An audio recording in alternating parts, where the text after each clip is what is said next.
Hey, you got Brett Weiss, author and YouTuber here. You know who else is an author and YouTuber? Chris, the old-ass retro gamer. He has some stories in my books, including this one. Chris makes words good.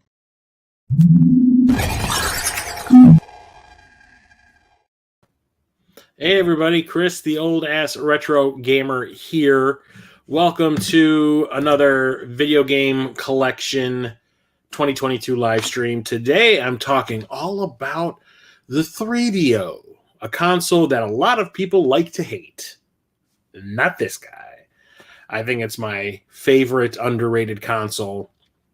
Nowadays, a lot of people might say it's the Jaguar or something like that. No, this was son of a bitch. This goddamn computer. I hate it so much. I have not done anything other than start StreamYards and it fucking turns the camera off. I will be right back. Oh, by the way, hi, Mondane.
got Brett Weiss, author and YouTuber here. You know who else is an author and YouTuber? Chris, the old-ass retro gamer. He has some stories in my books, including this one. Chris makes words good. Okay, let's try this again.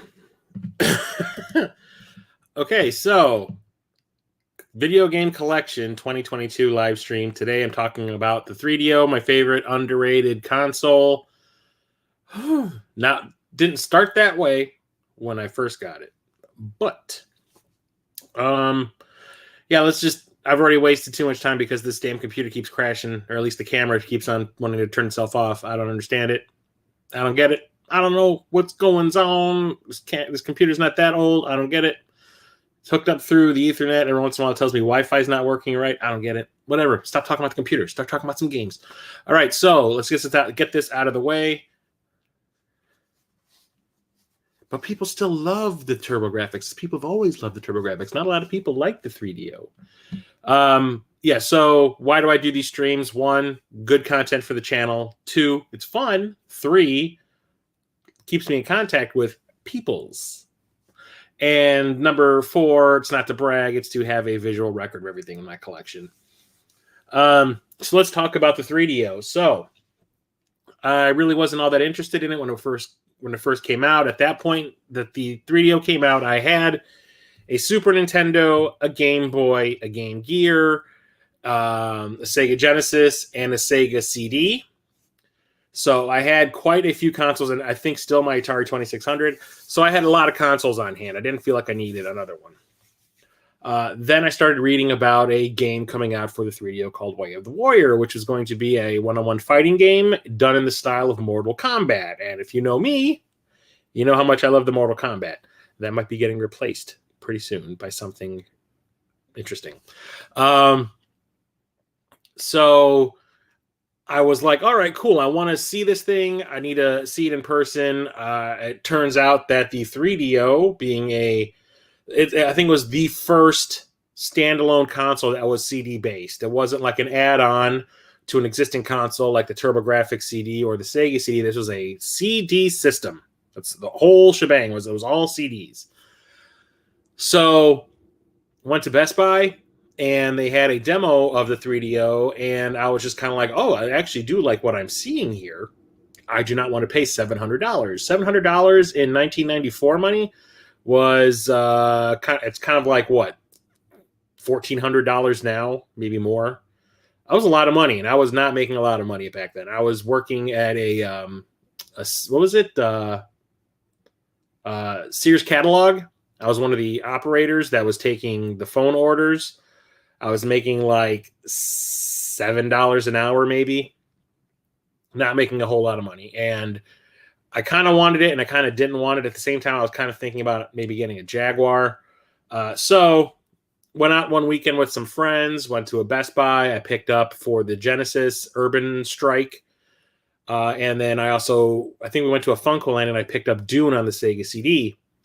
And I was like, hey, let's go and check out this local shop. It's called Software Junction that was near my hometown. And go in there, and the guys that run the place were really nice. And they started talking games and all that. And one of them brought up Way of the Warrior. And I was like, yeah, I'm really interested in that game. I love Mortal Kombat. And they were like, well, we have 3DOs in stock if you want one. And I was just out of curiosity. I'm like, well, what would you... I'm like, I can't afford to pay that in cash. Like $700 is it's a no-go. Would you guys take credit? Like, would you take trade-ins toward the console? And they're like, absolutely. They're like, what do you have? And I told them what I had. And they're like, well, if you trade in your Sega Genesis, which I probably had about 100 games at that point in box, maybe less, maybe like 80.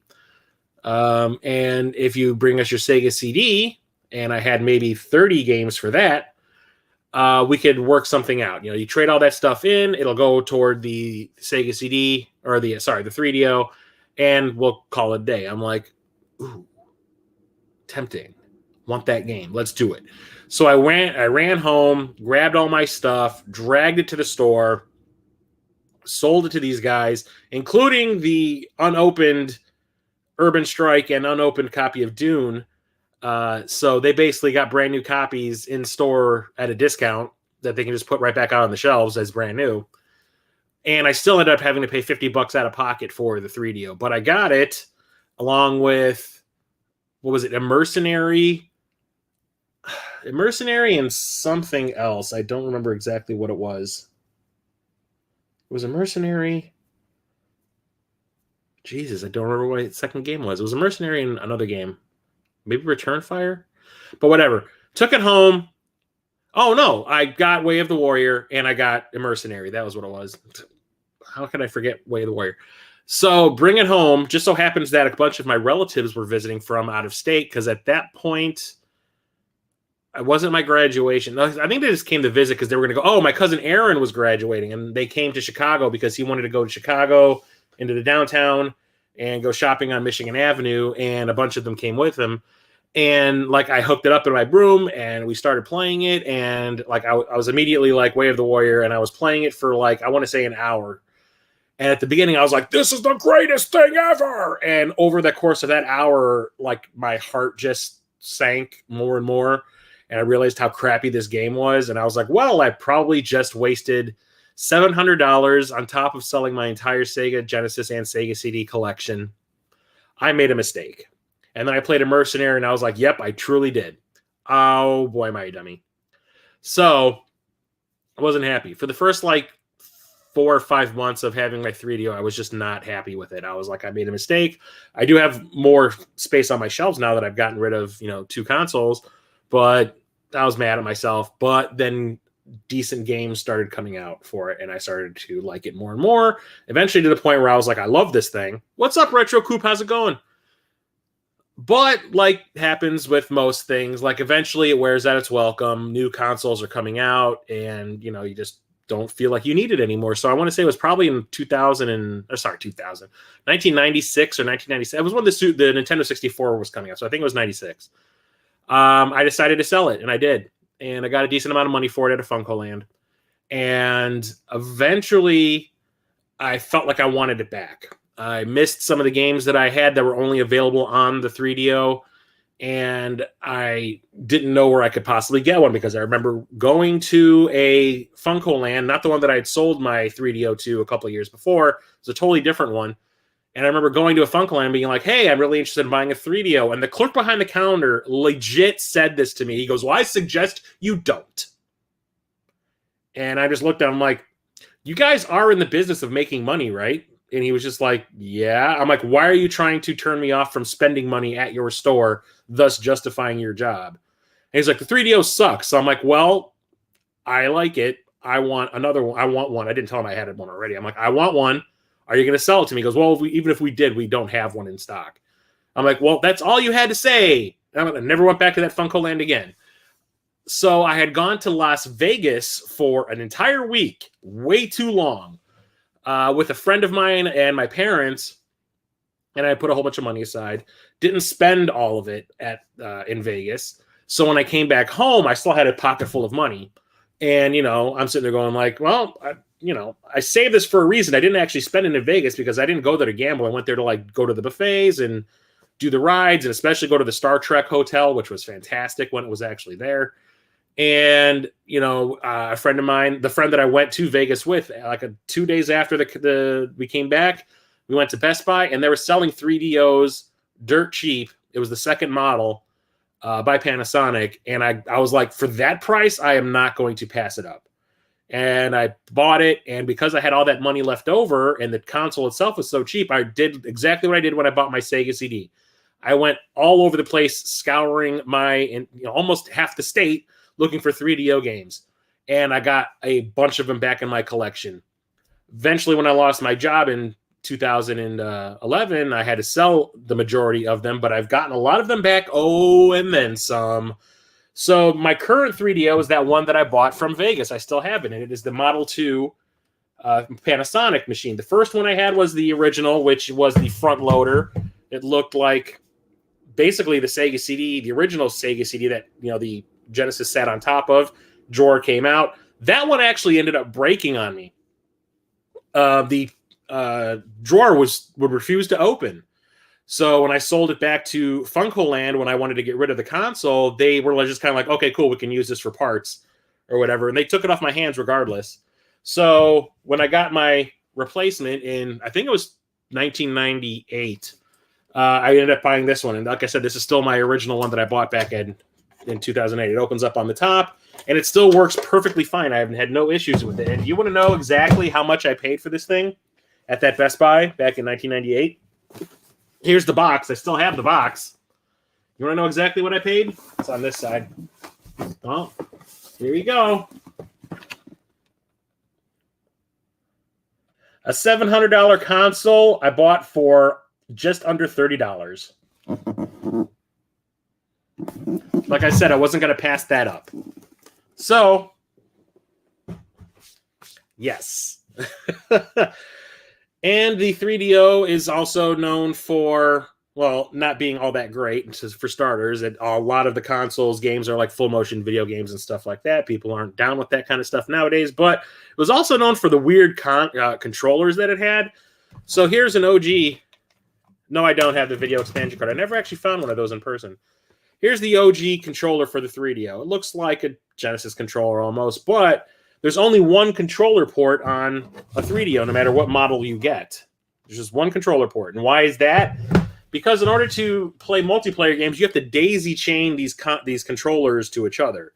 So the original controller has like this tab that comes off on the top, and inside is a port, and you plug a second controller into that, and now it has 2-player. And if you want to play a 3-player game, you pull the tab off of the second controller and plug a third controller into that, so on and so forth. I don't know how many games that actually came out for the 3DO that required or could actually be played with multiple, other than outside of 2 players, like anything more than 2 players. I don't know. But the original controller isn't the most comfortable thing. The D-pad isn't all that great. The cool thing, though, is it also has a headphone jack on the bottom of the controller with a volume dial, which is extremely rad. Eventually, they revamped the controller and reworked it. This is the one I like. This is the version 2 controller. Come on, get out of it. The cords are very long on these, which I appreciate. And this is the Model 2 controller for a 3DO, and it looks like boobies. It is definitely more comfortable. The D-pad feels a lot better. The buttons themselves are a little smaller, but honestly, they feel better in the hand. It's a very comfortable controller. And instead of the port on the controller, yeah, get mad at player 2, unplug the controller, yep. And instead of the port inside the controller, now where you plug the controller into the 3DO, it has an extra cord coming off of it where you plug player 2 into, and you keep repeating that also. That is my preferred controller. But I also have one of these. I don't remember where I got this. This is probably when I was going around looking for all the 3DO games. I might have bought this because it was really dirt cheap. I don't even remember when I bought this, but I also have this. And this is like a turbo controller for the 3DO. It has turbo functionality and everything. Although it does not have the multiplayer port on it. But it's got the plug and everything. Controls are all laid out, except this one actually has a 4th button, which I don't think actually does anything. But whatever. I still love my 3DO. I love it to this very day. I break it out probably once a year, play through a number of my favorites that I will talk about in a little bit, and also try out some of the new ones that I've added to my collection. Yeah, this version 2 controller, dude, is super comfy. I highly recommend picking some of them up. There's also a 6-button controller out there. I do believe this one works as a 6-button controller for the fighting games, which is probably why I bought it. But there's actually like a legit one released by Capcom that looks like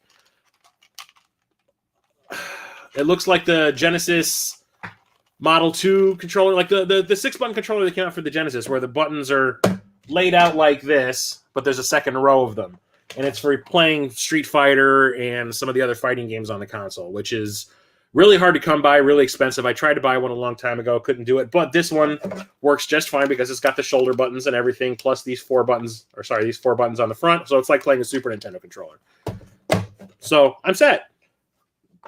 when it came to the games, like I said at the beginning, the games were not the greatest. They really, at least the companies that were developing games really hadn't found their groove yet. A lot of the games that came out were generic ports from PC CD-ROM games that were not great to begin with. But like I said, maybe 4 or 5 months into having the 3DO, at the point where I was like sitting there going like, I should probably just take this back to Software Junction, trade it back in and get all my stuff back if it's still there.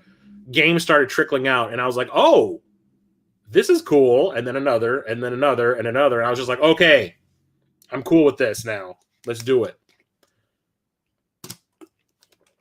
Capcom Fight Controller. I still am on the lookout for those. If I find, I might look for one at the Midwest Gaming Classic in 2023. That might be one of my goals. So let's get into the games. I have quite a bit, and you do know that I collect these complete in the box. And the boxes for these things are ungodly shaped. They are like so dumb. Like you see what they look like overseas. They're maybe like a DVD case almost. These things are so gigantic. They make the original Sega CD cases and the original PlayStation cases and the Saturn cases look like they ain't shit. So yeah, finding protectors for these was not that hard either though. So tallest game boxes ever. You ain't kidding. So let's start off with Advanced Dungeons and Dragons Death Keep. I picked this up at last year's Midwest Gaming Classic, the first one after COVID. That happened in November. It was like a mini version of the convention. Like there was not a lot of people there. Definitely bounced back in 2022. Now it is like the biggest convention like on this side of the country. But I had said there was going to be one big purchase I was going to make at that convention. I didn't have a whole lot of money to work with. And when I saw this, I was like, that's my big purchase. I actually crossed out how much I paid, but you can imagine. This is a dungeon crawler, like an into the screen dungeon crawler, like the old school games, like Phantasy Star when you're in a dungeon, the way you're moving through it in first person. But this is on a CD-ROM, so it's pretty rad. But the thing is, there's 2 of these games from the Advanced Dungeons and Dragons line. The graphics are very 16-bit.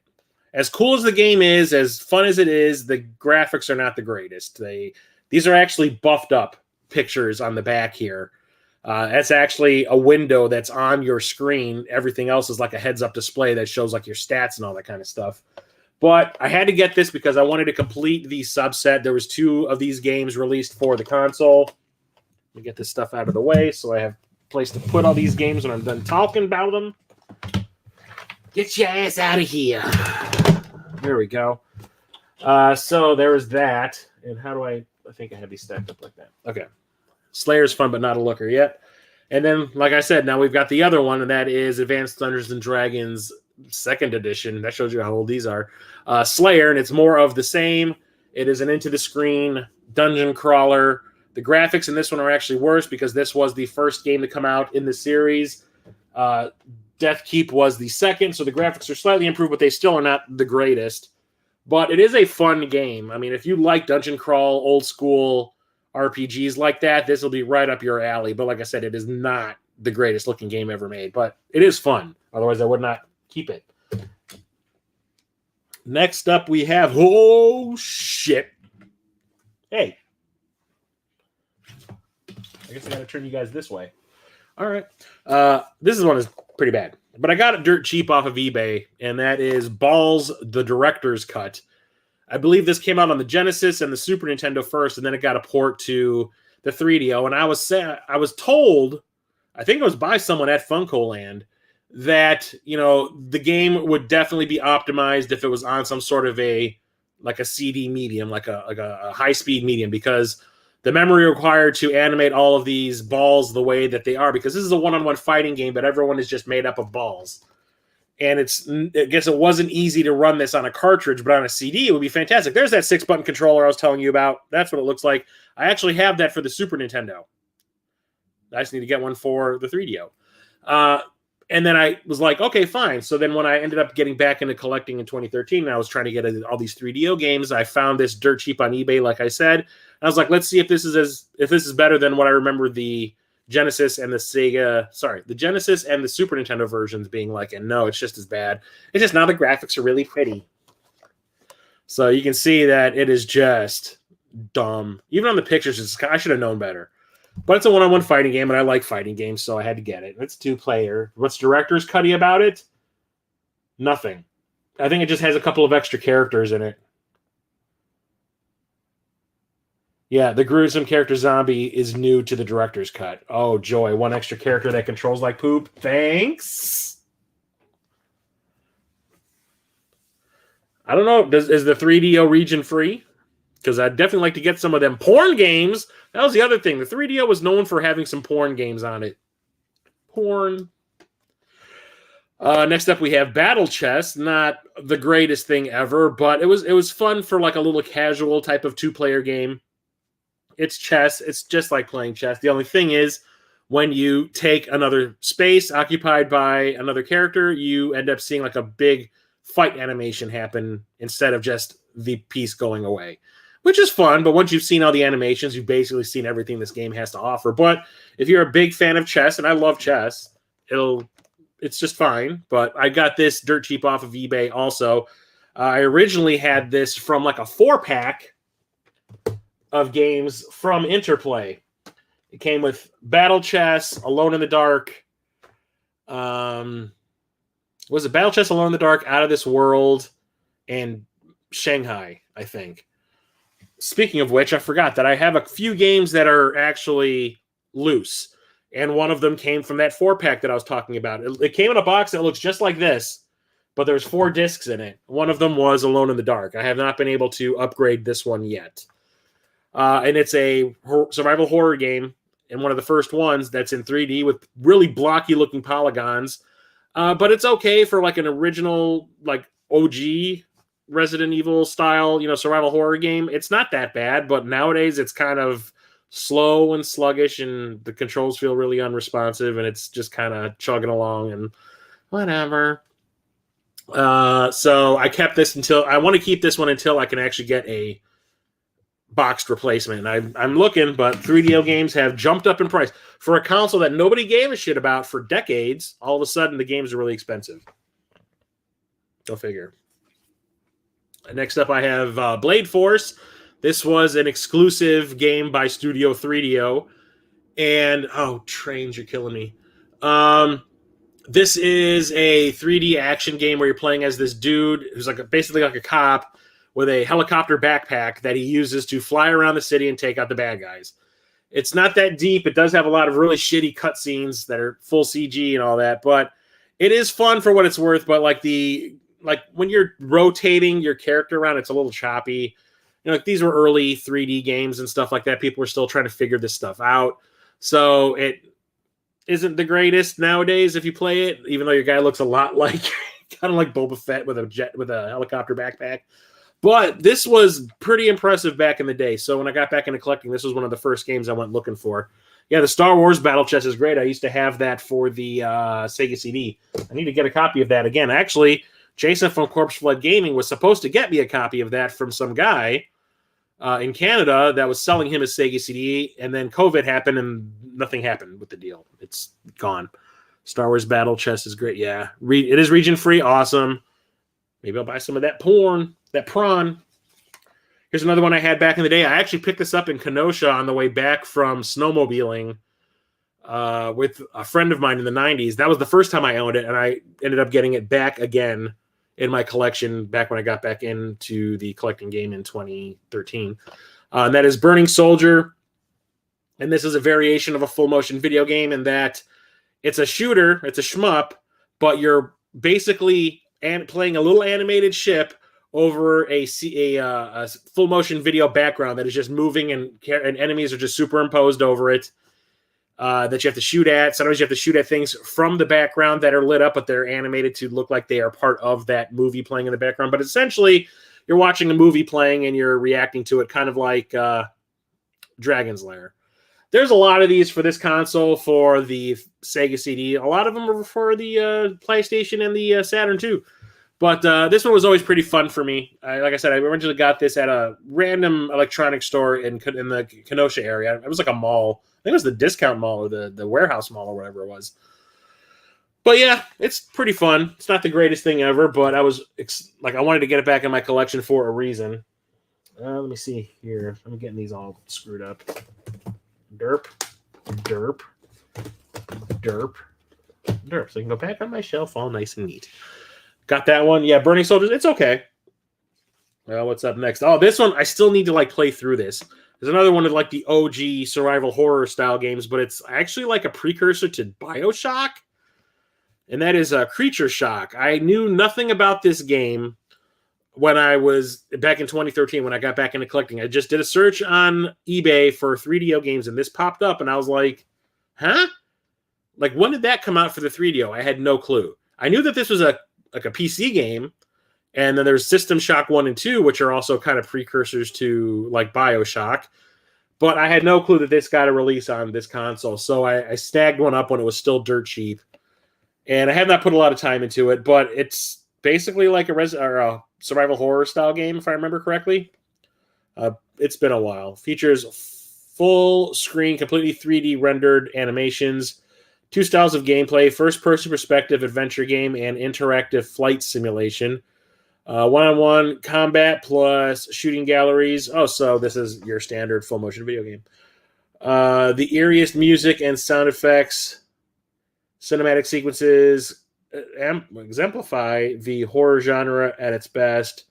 Easy-to-play controls. 2 CDs packed within undiscovered universe of mystery and adventure. Ooh! I need to play through this. It's always been on my list. I just never seem to. Whenever I bring my 3DO out to play, once a year, I always grab my go-tos, and I never grab that. I should probably grab that next time. Got the 3DO out right now. Might as well do it.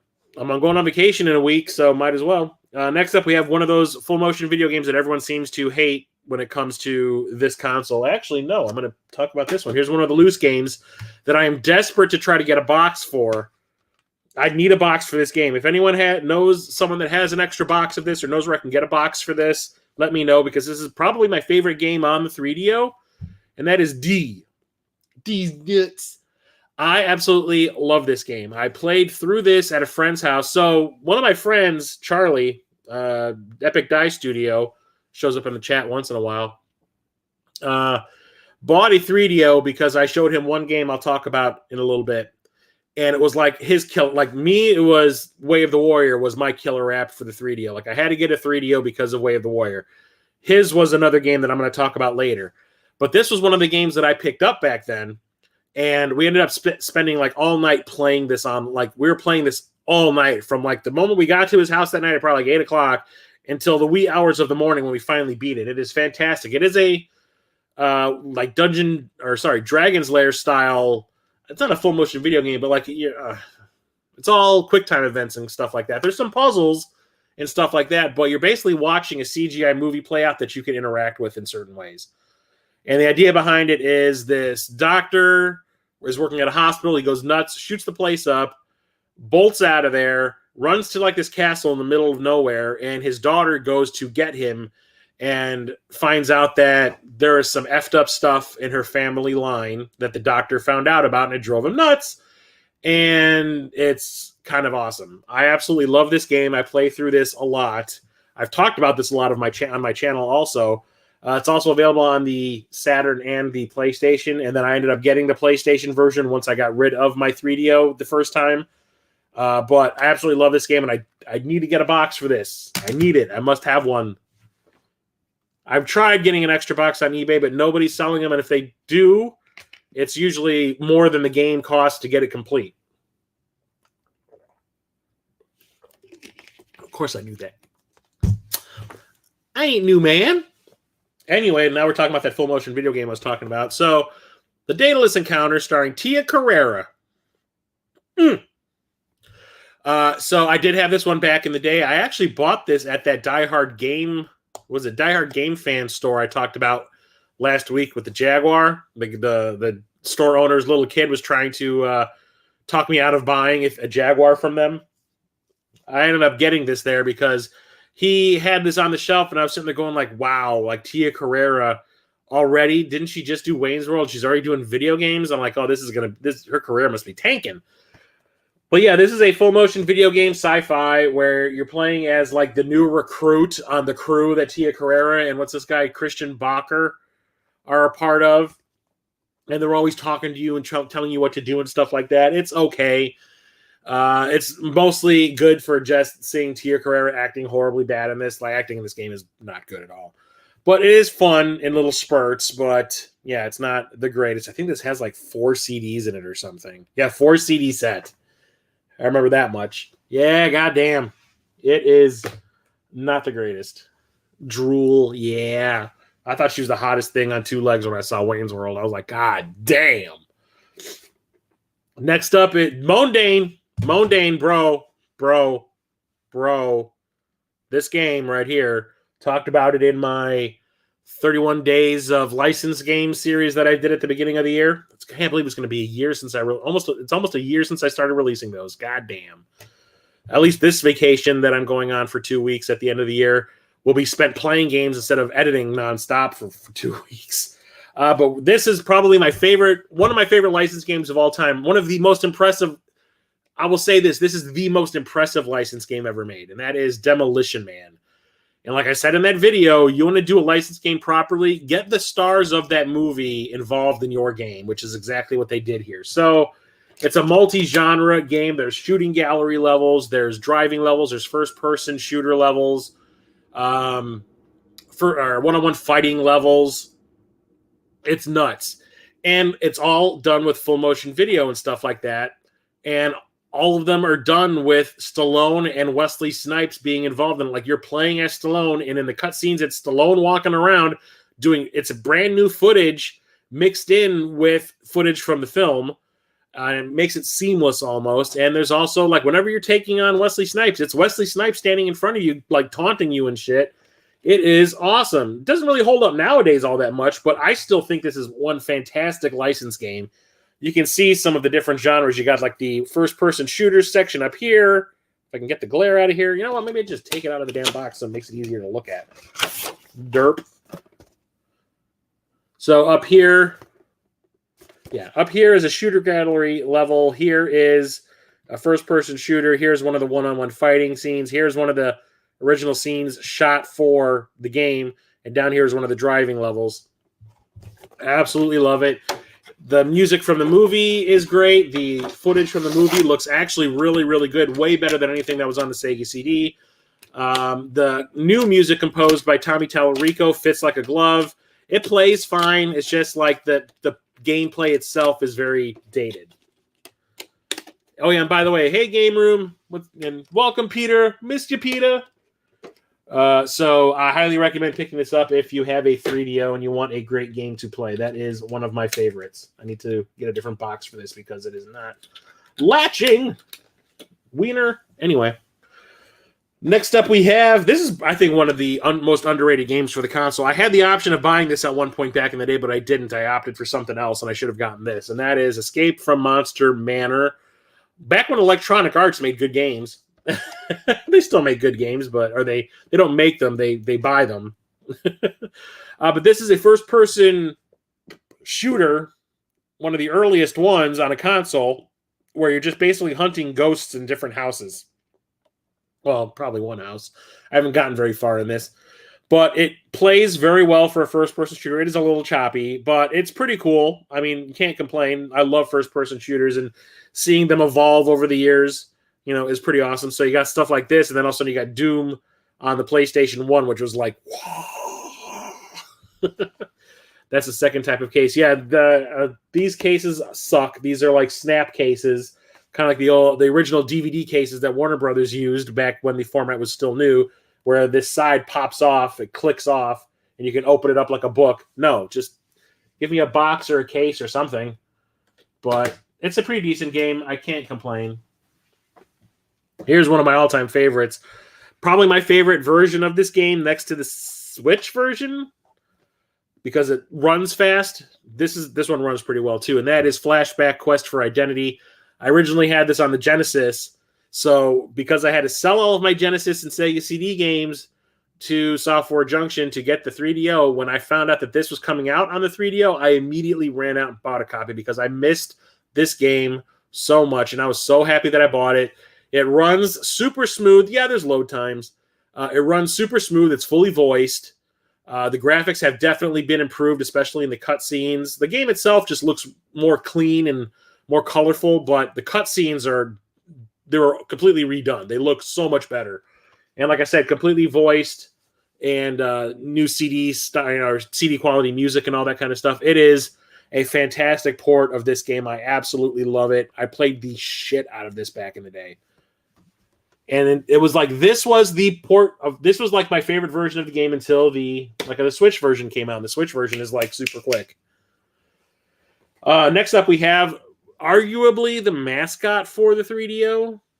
I want to say he wasn't like the official mascot, but this is the mascot that everyone kind of associates with the 3DO. At least if you were an early adopter like I was.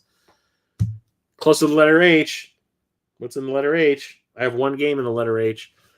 And that is Gex. So this came out from Crystal Dynamics. Crystal Dynamics is the first time I heard of them was back on the 3DO, and then they eventually released. Well, now they're owned by Square Enix or something like that. They did Tomb Raider. So this is a side-scrolling platformer where you're playing as this gecko with attitude. Obviously, look at his picture. And he has nothing but crazy, actually kind of dumb one-liners. Dana Gould, who's a stand-up comedian, voices Gex in the game. And he basically gets sucked into his television. And he's going through a bunch of like television show-themed worlds. The first one is like a horror world. And eventually you go through like one that looks like, Wizard of Oz and stuff like that.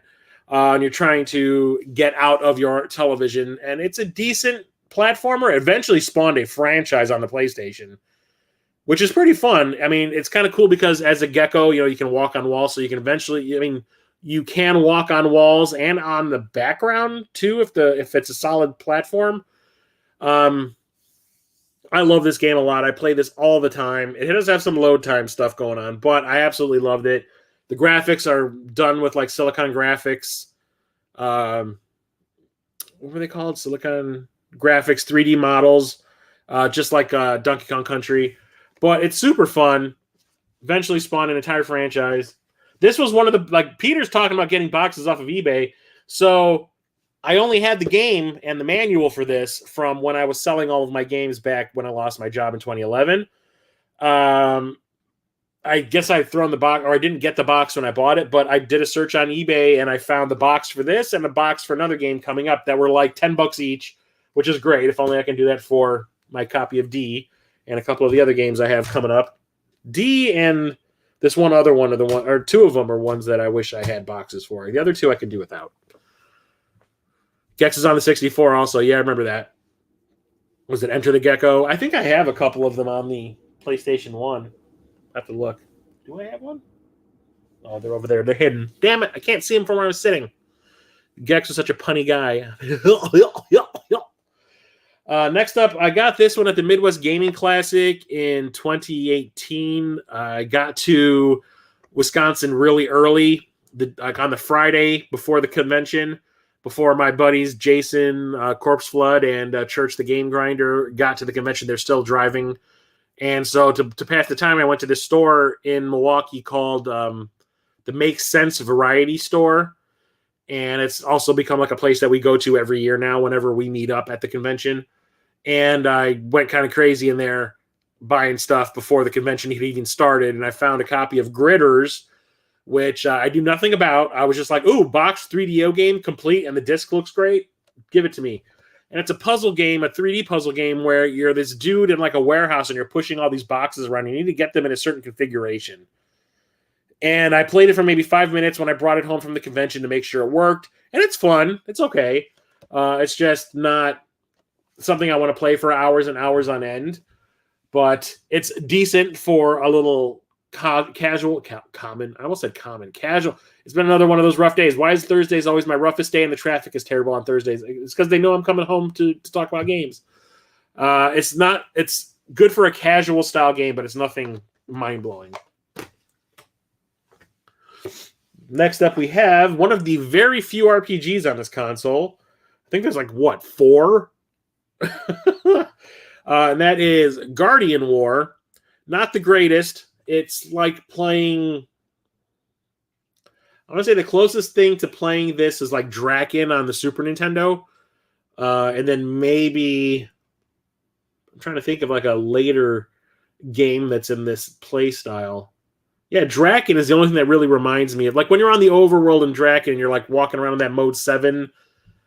outer world, it's kind of like that, where you can kind of see it in these pictures down here, where you're just walking around in this 3D world and then random encounters happen and stuff like that. It's okay. It's very early for a 3D. Like, this is one of the first 3D RPGs like this. So, there was some growing pains, and everybody looks like super deformed. It's kind of goofy looking. It's not the greatest. There were better ones that came out after this, obviously. But for a piece of history, it's kind of cool. This is another one where I had to piece this together. I still had the game on disc, in a case, in a manual, and I ended up finding this box on eBay dirt cheap one day. So I completed my own copy of this because it was still my original copy of Guardian War that I owned back when I got the second variation of the 3DO, and what was it, 1998? So, yay. Then it's not worth playing. I like Draken. It's okay. Don't tell that to John Riggs. John Riggs loves Draken. Here's the only H game I have, Mondane. So that is Hell, a cyberpunk thriller. This game was... Okay, so when I was saying that I wasn't really liking my 3DO when I first got it, right? I had a couple of games that were very underwhelming. One that was the one I bought the console so I could play, and it was not good. This was the first game I bought where I was like, okay, now we're on to something here. This is actually kind of cool because this is a port of a PC game, and it wasn't ported anywhere else. It was only available on the 3DO. So I was like, okay, if this is like a, exclusive for the console, I'll pick it up. So I ran out, picked it up, and I was like, okay, now this is awesome. It's a cyberpunk thriller with Dennis Hopper in it, Stephanie Seymour, Grace Jones, and Jeffrey Holder, the 7-Up guy. Never had it, never will. That guy. And it's like an adventure game. It's not really an RPG. It's like a point-and-click adventure game kind of thing. You pick where you want to go, and then you can talk to certain people. And there's CGI Dennis Hopper up there. It's different. I did not get very far in it, but I was just really interested in it because this was one of the first cyberpunk things I was ever exposed to. And it kind of like started my love of cyberpunk. So it was probably Hardware, and then this, and then not really, but Johnny Mnemonic, I guess, and then The Matrix really kicked it off. So really awesome. This is one of the boxes that actually just opens up. Why would you not do that? And my copy is still, it's not new, but when I bought this off of eBay, the guy like put it in a baggie and sealed it up and all that so it wouldn't get all dusty and all that. So I've left it in the bag just to protect it from the elements because I can't find a protector to fit this box. So that's why I still have it in the bag. But fantastic game, only available on the 3DO. Love it, love it, love it, love it. That game almost saved the system. Like I said, it was the game that made me go like, okay, this is what I expected. Like stuff I had not been able to play anywhere else that's actually good. This is the shit. With the music in Draken, I like that you can take so many things from the castles, but it's so creepy. Yeah, it is. This one I picked up when I was running around basically the entire northern part of the state looking for 3DO games in 1998 after I bought that dirt cheap 3DO Model 2. And I picked this one up because it was there and it was really cheap. I think I got this for like $5. Ended up finding this on eBay when I got back into collecting for probably $10 completing the box because nobody seemed to give a shit about this game. And that is called Icebreaker. And it's a weird variation. It's like a puzzle shooter. Kind of, you play as like this pyramid, this little pyramid. You can kind of see it on the back here, especially in the center picture. See this light blue pyramid? That's your character. And you're basically shooting other pyramids and trying to change them colors until they all match. And there's enemies on the stage. It's kind of like Pac-Man-y almost. And you're just trying to change all of them to the same color. And it sounds kind of simple, but it gets really hectic. And it is actually a lot of fun. Like, I bought this back in the day, and I brought it home, and I was just like, well, this is probably one I'm not going to play that much. And I ended up playing this, I want to say, at least once a week. I liked it that much, and I would pop this in. This is like another casual game. You can just play a few rounds, call it a day, go and play something else. I actually really liked it to the point where when I got back into collecting in 2013, I was just like, I really want to get that Icebreaker game back in my collection again. It was pretty fun. Gabriel Knight was rumored to have a port coming up, and it never happened. That would have been cool. We got enough of those full motion video games out there. Why didn't we get that? So here's one of the 2 games I bought on day 1 when I got my 3DO, when I traded in all of my stuff for it. And this is the game that kind of made me hate the 3DO, and that is A Mercenary. So this is one by Electronic Arts, and this is very cyberpunk also, which was kind of like why I was like, ooh, I'm going to take that one home. And the box itself is very flashy and 90s. It shows you a lot of really cool stuff, and a lot of it you're never going to see because this game is insanely hard because it's designed so bad. So what it is a first-person shooter. It's like the Matrix. You get sucked into a computer program, and I can't remember what you were trying to go after. Yeah, welcome to Perfect, the ultimate virtual battleground, a Darwinian cyber state where survival is a matter of real-world life and death. You are the mercenary, a digital soldier of fortune, blasted into this future to eliminate Perfect One, sinister system operator of this digital world. I just remember it's a first-person shooter, but everything looks 2D. Everybody looks like a piece of paper. Even when it's a full-motion video of a person, like you're talking to, if you walk past them, it's like they're a piece of paper, and it's just like this, it's a weird effect. But like the controls suck. Everybody seems so overpowered compared to you. Honestly, for like the first month of owning this game, I could not get anywhere in it. It is so badly designed. But it is still pretty cool, and I had nostalgia for it being my first 3DO game ever other than Way of the Warrior, so I had to pick it up and add it back into my collection, even though I have not played it. I have not played this at all since I rebought it. I have not even played it to see if it works. I don't care. I'm basically just owning this because it's nostalgic for making me hate my console. I'll eventually pop it in next time when I hook my 3DO up probably this weekend. I'll probably play it because why not? This was one that I picked up randomly because it was cheap when I was going around the state looking for 3DO games, and I liked it so much I bought another copy of it when I got back into collecting in 2013, and it is still sealed. And that is The Incredible Machine. This is a puzzle game that lets you create like Rube Goldberg machines. So it's like you have a bunch of tools, you have a bunch of objects, and it's like you basically have to get this thing into this container most of the time. And then here's the tools you can use to get it. And you can create any kind of machine you want as long as you get that, like a bowling ball or whatever, into like this bucket, you're good to go. It doesn't matter how you do it as long as you make it happen. And it's really fun trying to figure out how to Rube Goldberg your way out of these situations. It's nothing really to look at. It's just mostly puzzle solving. Come on, like Tetris isn't anything really to look at. Honestly, if you think about it, unless you're playing like Tetris Effect. But yeah, this was a really interesting game. Made me think in ways I usually didn't and stuff like that. Problem solving. So I wanted to get it back into my collection because I enjoyed it a lot. This way. Ah! And like I said, it's still sealed. Get out of there.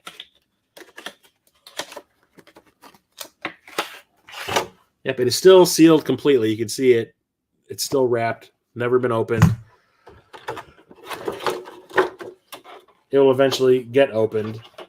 Maybe I'll find an open copy and I'll sell my still sealed one. Should I get it graded?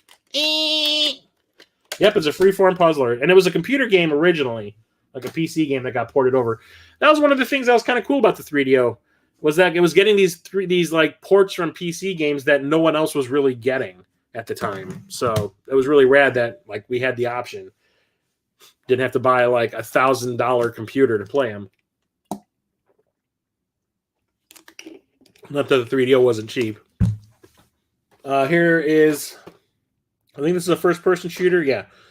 Iron Angel of the Apocalypse. I love it. Subtitled in English.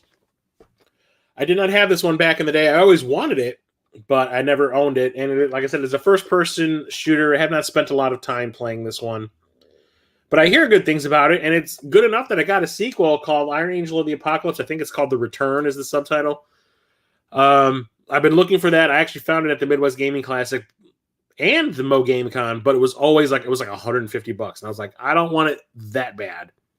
So I had not picked it up yet, but I will eventually. I think the cover art itself is just pretty cool. It's just simple with the robot character you're playing as. So, yeah, I'll eventually play that. Here is one of the games that I picked up at the beginning of having my 3DO that made me really dislike this console, because I was like, you got a Mercenary, you got Way of the Warrior, and I had this. And I was like, if this is what this console has to offer, I am just like, I'm going to throw my freaking 3DO out the window. That's how much I hated it. We're talking Jurassic Park Interactive. You know how I was saying like Demolition Man was the way to properly make a licensed game? I want to say the first game I bought that made me really start liking my 3DO was Demolition Man, and then hell, Jurassic Park was one of the ones that made me hate it. And why is that? Well, it's nothing like any of the Jurassic Park games you've played on the other consoles. This one is its own thing. So you got the Super Nintendo and Nintendo version is like a Legend of Zelda style adventure game. With the Super Nintendo one had some first person shooter stuff in it. Genesis one, multiple versions of the Genesis ones were side scrolling platformers. Same with the Game Gear. I think the Game Boy one is a port of the NES and Super Nintendo. The Sega CD Jurassic Park game was a point and click adventure. This one is a bunch of mini games. They all suck. A lot of them are patterned after classic 80s arcade games. So you're trying to hack into Dennis Nedry's computer, and none of the actors are in here. Whenever they talk about one of the characters, because, you know, full motion video, you got to have actors in these things now, right? Whenever a picture of one of those actors or one of those characters from the movie is required, they have someone else playing them. So you know what Dennis Nedry looks like? That's not him. That is some fat guy who looks embarrassed to be in this game. The pictures of the actors in this game, like Ellie Sattler, she's like, in the picture, she's literally like this. It's embarrassing. So you're trying to hack into Nedry's computer, and you end up playing like Jurassic Park Asteroids. Or what was it? Jurassic Park Asteroids. You end up playing Jurassic Park Galaga. It is shit. It is so bad. There is a driving stage from the movie where you're in the Jeep and you're trying to outrun the T-Rex, and you've got like the rear view mirror here to show you how close the T-Rex is. You've also got some first-person shooter levels where you have like a zapper, like a stun baton, and you have to try to stun the dinosaurs to make your way to, I think it's like the maintenance shed or something like that. It is awful. It has the music from the movie, which is probably the best part of the whole thing. The graphics are really nice and clean. It's just the gameplay is garbage. This game is actually a giant steaming pile of shit. And I was sitting there going, you know what? As much as I didn't like that Sega CD Jurassic Park game, which I had sold to get my 3DO, I yearned for the days of playing that over this, because this is absolute shit. That's really free. After Jurassic Park Interactive, this is, play that Tom Lacey's. It is horrible. You're probably thinking of the Sega CD one. This one is like a bunch of stupid mini games. It is the worst. The worst.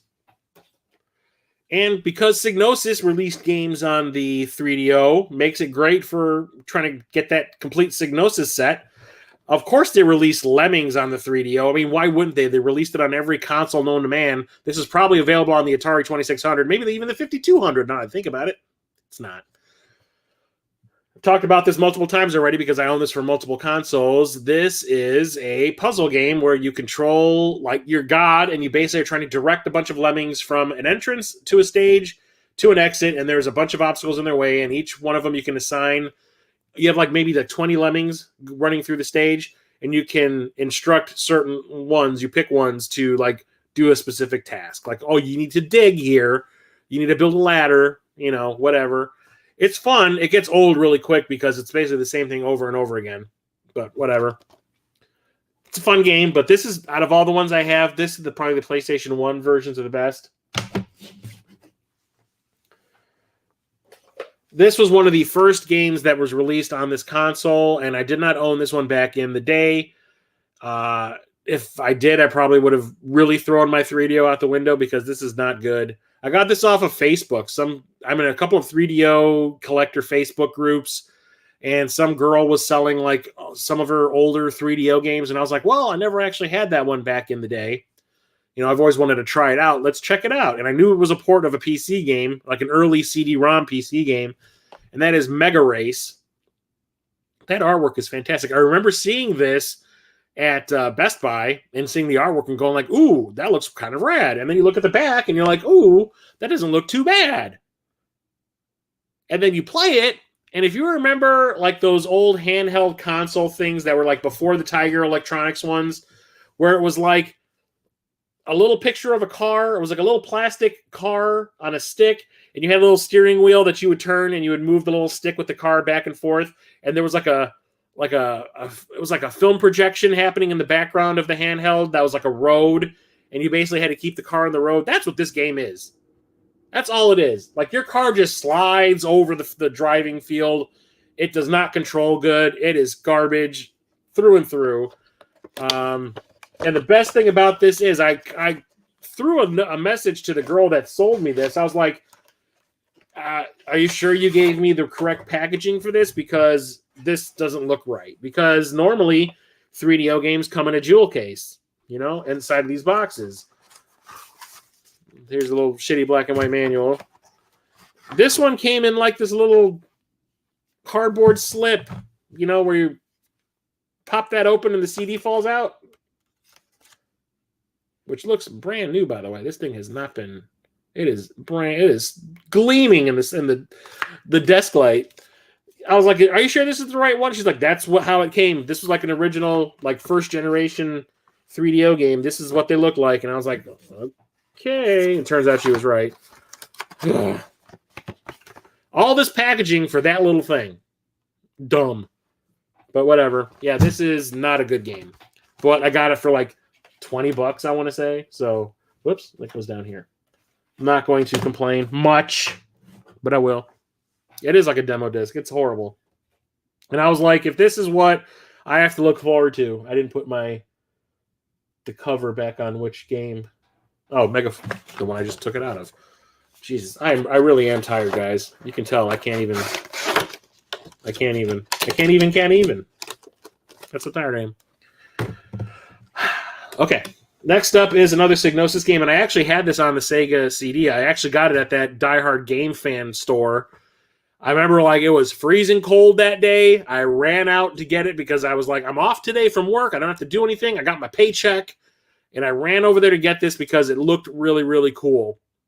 And like my car almost didn't want to start. It was so cold. It was like sub-zero temperatures, and I went out and braved this so I could buy a freaking video game that I ended up not playing all that often.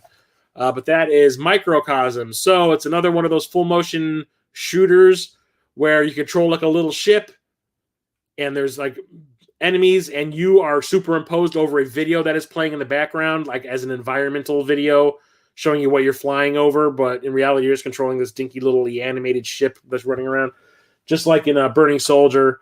This one is like playing, what's the name of that movie? Fantastic Voyage, the video game. So some dude that runs some major company, or was it the president or something like that? I can't remember. Yeah, you are injected into the body of Cybertech's president, Tyron Corsby. Yeah, you get injected inside this dude. You get miniaturized, injected inside this guy to find out why he has had like a brain aneurysm or whatever it was. And it turns out his body has been infested with like nano machines that are trying to kill him from the inside out. And you have to destroy all these things, get through all the stages before he is brain dead. So you're going through veins and capillaries and his lungs and his heart and, you know, organs and all that kind of stuff, trying to shoot all these little enemies that are coming after you. And it's all done with like this video playing over the background of you flying through these arteries and stuff while you're shooting the enemies superimposed over it. It's fun for short spurts. The music is fantastic, I will admit. I love the music. I used to have the Sega CD game, even though I got rid of the Sega CD, and I ended up buying the game itself, the disc by itself, so I could listen to the soundtrack, because you could do that with Sega CD games. The music is fantastic, but the game itself is just kind of, it's all right. The 3DO Tower of Games is getting dangerously high. Yeah, it started a new one. That game is ripoffs of Auto Duel from the Apple II. Yeah, that Mega Race is poop. There's another one for the console. I don't remember what it's. Crash and Burn. That's one of the other games I've been looking for the 3DO complete in box. Crash and Burn was another early 3DO racing game, and from what I understand, it's definitely better than Mega Race, because Mega Race is trash. Here's another Psygnosis game. And it's basically the same as Microcosm. It's the exact same MO. Nova Storm is a FMV shooter where you have that video playing over the background and you're just playing as characters superimposed over the top. Except this one is like a science fiction shooter. And it's same thing, different day. These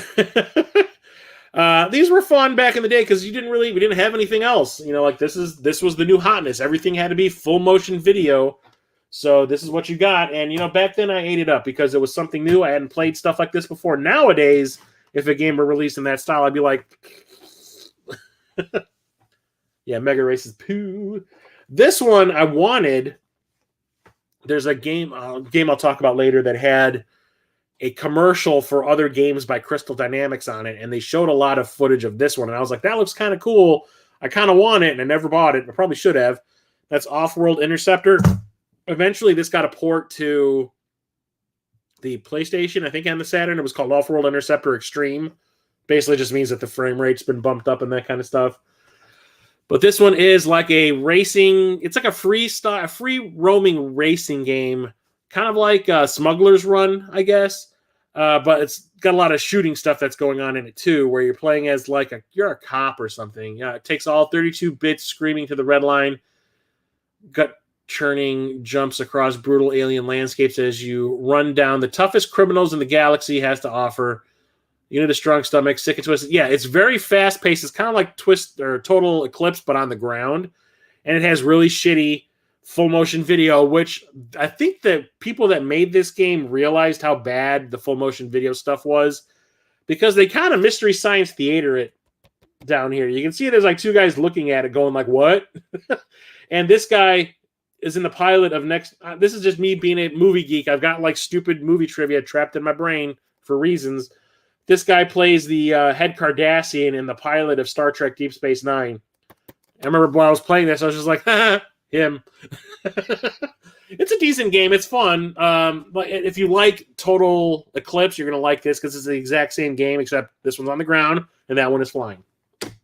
Same company made them too. The cover does look cool, though, yeah. So here is one of those games that I had in that 4-pack of games that I had gotten back in 1998. But I ended up getting the box for this. No, I didn't. I ended up buying this complete off of eBay, and I sold my copy of the game my loose copy to People Play Games. And they were like really excited about it because the one console they did not have a lot of were 3DO games. So I picked up Out of This World. This is originally, I think this was an Amiga game, and then it got a port to the Super Nintendo, and then I think the Genesis. And this is called Another World everywhere else but the US. And this is just like Flashback, the best port of the time of this game, because now everything moved quickly and smoothly, because on the Super Nintendo, I felt this game chugged. Everything was so super slow and choppy. I mean, it looked cool, but no, the graphics have been greatly improved. The music is CD quality. There's a lot of voice in it. It's the best game at this point in time, or the best port of this game at the time that wasn't on the Amiga. So there's that. And I absolutely love this game. I have this game also for the PlayStation 4, and it's out for the Dreamcast. So I'm probably about to own a third copy of this game. I don't remember where I got this. I think I got this when I was out with Rocket Sauce last summer when I went to Game Shop around Wisconsin. Was it 2 months in a row?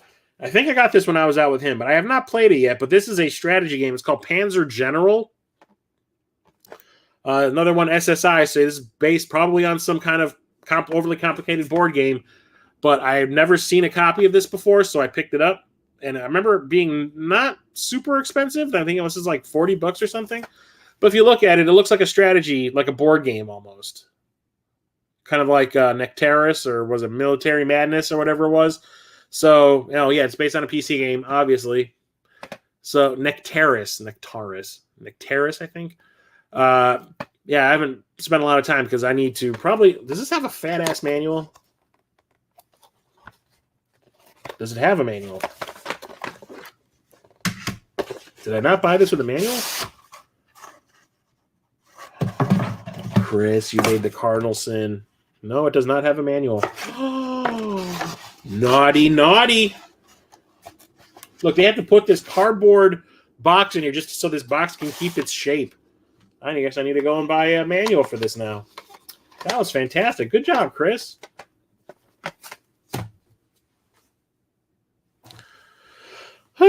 Here's one of the unique games that I bought for the 3DO back in the day where I was like, okay, now this is what this console needs. It's called Patank. And what it is a pinball game from inside the pinball machine. This little disc thing here with the ball on top is the ball. And it's all from the point of view of the ball. That is awesome. So you're inside the pinball machine, and you can kind of control where the ball goes. Like you aim for the paddles so they can hit you and bounce you around. You're basically just forcing yourself to bounce all around the stage and get to the next table. It is super fun. It is super fast-paced. Sometimes it gets so fast you can't keep up. And it drops like frame rate like crazy when you start to go super fast because it can't keep up. But it is super fun, super creative. It's a one-of-a-kind game that's never got ported anywhere, not even to the PlayStation or the Saturn. So I absolutely love this game. It's an exclusive. I think everybody who wants to collect for the 3DO should have, because there's nothing like this anywhere else. It is absolutely fantastic. I love it. You can get a little, like I said, when it starts, my fucking keyboard just went flying. When it starts bouncing around like crazy, sometimes it's just kind of like, so yeah, take that. Here's a classic. I absolutely love this one. One of my friends actually had this and convinced me that I needed to buy it too, since I love first-person shooters, and that is PO'd. I think this got a port to the PlayStation and the Saturn also. It's the first-person shooter where... Is this the one where you're playing as the chef? Yep, this is the one where you're playing as the chef. It says on the back here, having a bad day, want to kick some butt? Your ship has been overrun by aliens, your comrades in arms have been annihilated, and your souffle has been ruined. What do? Grab your jetpack. Yeah, grab your jetpack and rocket launcher and fry those suckers. Yeah, it's a first-person shooter where you're playing as a chef running through this ship that's been infested by aliens. And it is super fun and funny and gory. I absolutely loved it.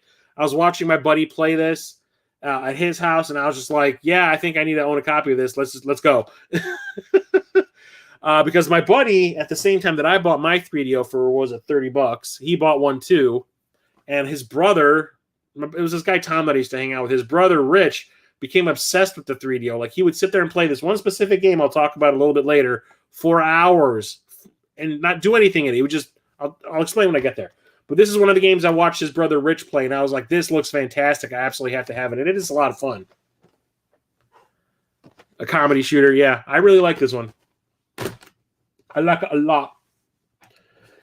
Here's one I haven't spent a whole lot of time with. It's another one that won't fit inside one of my protectors because it's one of these ones that slides open. But that is Quarantine. Driving a cab in this town is murder. So this is a driving game / first-person shooter. It's all from the inside, the point of view of the driver inside the cab. And it's like a world that's been infested with like zombies and shit. So you're not only driving passengers around, but like you have a gun that you can hang out the window and you can shoot the zombies that are trying to kill you. And it's kind of like playing Twisted Metal and like a Demolition Derby style game and a shooter at the same time as you're driving. It is really silly and fun. And you can see like the full motion video stuff right there with the guy with the gun shooting out the window. So I saw this on eBay and I was just like, ooh, I didn't know about that one. Let's have it. And I didn't put a whole lot of time into it, but I really enjoyed it. I need to sit down and play this some more when I probably do it this weekend. So yeah, super thrilled about that. Crazy Taxi meets GTA, yeah. And then these two games were when I was like, okay, the 3DO is awesome. And you're going to probably laugh because a lot of people probably remember these mostly from the PlayStation, but it started on the 3DO. And I don't know if these are ports of PC games. It might be. I don't know. I don't remember ever seeing these on the PC. But whatever. We're talking Return Fire. So what these are, I wouldn't say it's really like a strategy game.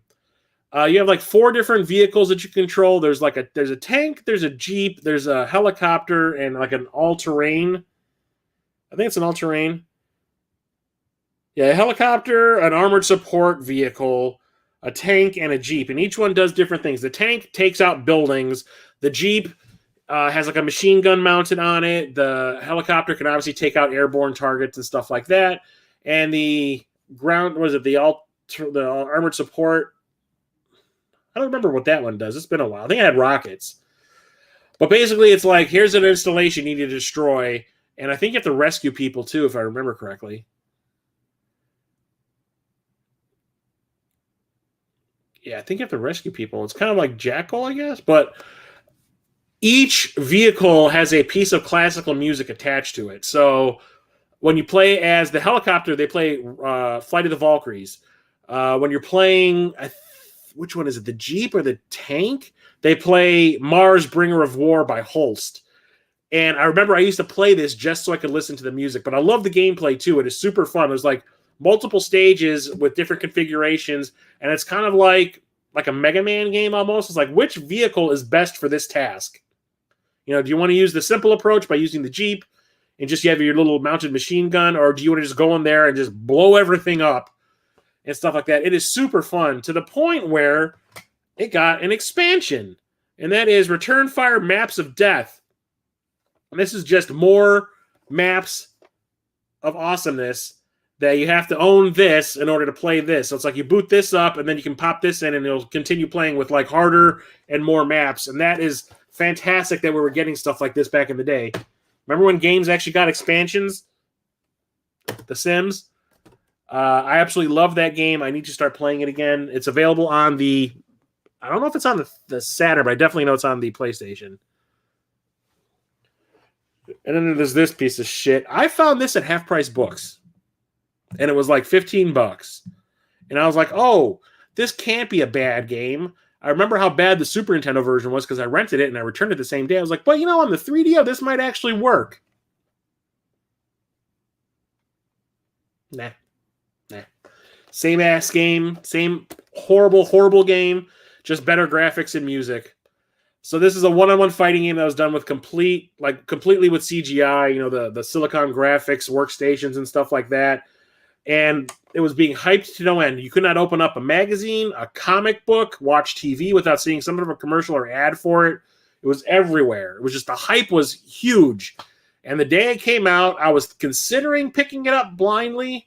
Luckily, I went to my local store and they had a copy of it in, or local rental store, and they had a copy of it in. I rented it and I was like, oh, I dodged that bullet because this game controls and plays like ass. Like, no matter what difficulty you're playing this on, the enemy AI is just like super aggressive, never lets you get a hit in. And eventually you can learn, you can just spam a couple of moves and win the game. But it's just a bunch of really slow-paced robots running around trying to beat the crap out of each other. It is not good. It is horrible.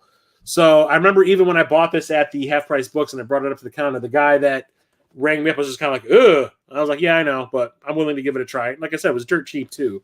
So how often do you find 3DO games in the box at like someplace like Half Price Books? Never. Yeah, oh God, no, put it away. Yeah. Sad thing is I own the sequel too. Not for this console, but for another one. But it is bad. Where am I at? Okay, so I missed one. It's one of my loose games. This is one of the ones I'm desperate to get a box for. They had a complete version of this at Midwest Gaming Classic. I think it was in 2019, but the guy wanted like an exorbitant amount of money. And I was like, nope, that's extortion. I'm not paying that. Like, I don't negotiate with terrorists. And that is Primal Rage. This is a port of an arcade game that was in response to Street Fighter and Mortal Kombat. Instead of Mortal Kombat, where it was live action actors that had been recorded and then digitized into a computer so they look like filmic. These were claymation creatures fighting. And it's like dinosaurs and like apes and stuff like that. There's fatalities. The only thing is the button combinations in this game are stupid. I remember playing this in the arcade, and to do some moves, you had like 4 buttons like Mortal Kombat. Like a high punch, a high kick, a low kick, and a low punch. You had to like hold 3 buttons down and then do a control movement to get it to do certain moves and stuff. And the fatalities were nuts. The only thing is, like, when you're fighting, there's like your worshipers, like you're playing as a bunch of different gods that have like taken on taking on like a shape, like a dinosaur or whatever. And like you have your followers like cheering you on, and you can actually like eat some of them to get health back and stuff like that. There's two different apes. There's one that's like got bodily function jokes, like he farts and barfs and stuff like that.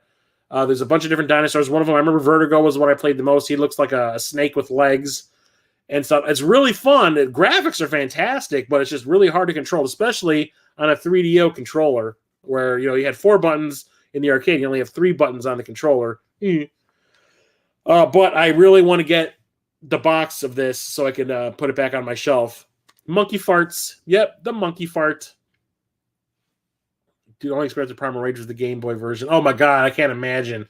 I remember I played this on the Super Nintendo, and I was like, no, this is the closest you're going to get to the arcade like this. And did it come out on like the Saturn and the PlayStation also? I actually don't know if it did. But I was super stoked to have like an arcade, almost arcade perfect style game, but load times on the other hand, nope. But I love it. It's nostalgia because when I couldn't get on a Mortal Kombat 2 or 3 machine, it might have been 3 at that point in time, I would always play that in the arcade because no one was ever playing that in the arcade. Here is a classic. I talked about this in one of my shorts, and that is Road Rash on the 3DO is absolutely fantastic. There's a port of this to the PlayStation, which is good also, but this one is absolutely amazing. Has a great licensed soundtrack. It's all done with live action actors, kind of like Mortal Kombat. Let me see, where are the songs? Road Rash is packed with live action video and heart-pounding music featuring Soundgarden, Paw, who? What was that? Swerve Driver, Therapy, Monster Magnet, and Hammerbox. Yeah, the music in this game is absolutely fantastic. I absolutely love it. And it's like your standard Red Road Rash game where you're a motorcycle and it's like a racing game, but you can beat the shit out of the other people racing alongside of you. And it is awesome. This game is so much fun. I play the shit out of this. I never actually played the PlayStation 1 version. I probably should. The Jag CD version, what is it, like shit load times? I remember I was on the 32X. I remember that much. Not quite there yet. This one, no, don't do that. Do not fall. That will be sad. I had this one back in the day. I was super stoked that we got a port of this to the 3DO because like there was a lack of fighting games on this console. There was a couple. A lot of them were shitty. There was a couple of good ones. I was just thrilled that this was one of the good ones. And of all companies, this is an SNK game, but Crystal Dynamics licensed it, and it turned out to be a fantastic port. That is Samurai Showdown. Yep, Samurai Showdown was on the 3DO, and it is awesome. It is almost arcade perfect. Blood and all.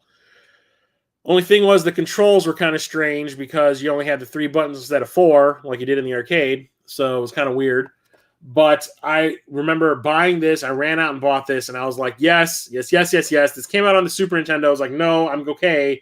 The characters had to get shrunk down, stuff like that. I'm not buying a Neo Geo so I can play this damn game. I used to play this in the arcade all the time whenever I would find one of the Neo Geo multi-cart game or arcade cabinets that had this in it. And there was one specific arcade, I remember, that did. But I was super stoked that this came out for the 3DO. Like I said, we desperately needed fighting games, and this was one of the ones I was super happy that we got. Plays very well. Load times are minimal, surprisingly, but I absolutely loved it. Loved it. No, not yet. Yeah, Road Rash on the 3DO is the best, yeah. I knew nothing about this one. I remember hearing about it back in the day, but I never actually bought it or played it, and that is Seal of the Pharaoh. This is a first-person adventure game. We're basically like roaming through catacombs of a pyramid, and there's some enemies every once in a while, but it's mostly just like a walking simulator. It's like just an adventure game where you're walking through the pyramid. It's all right.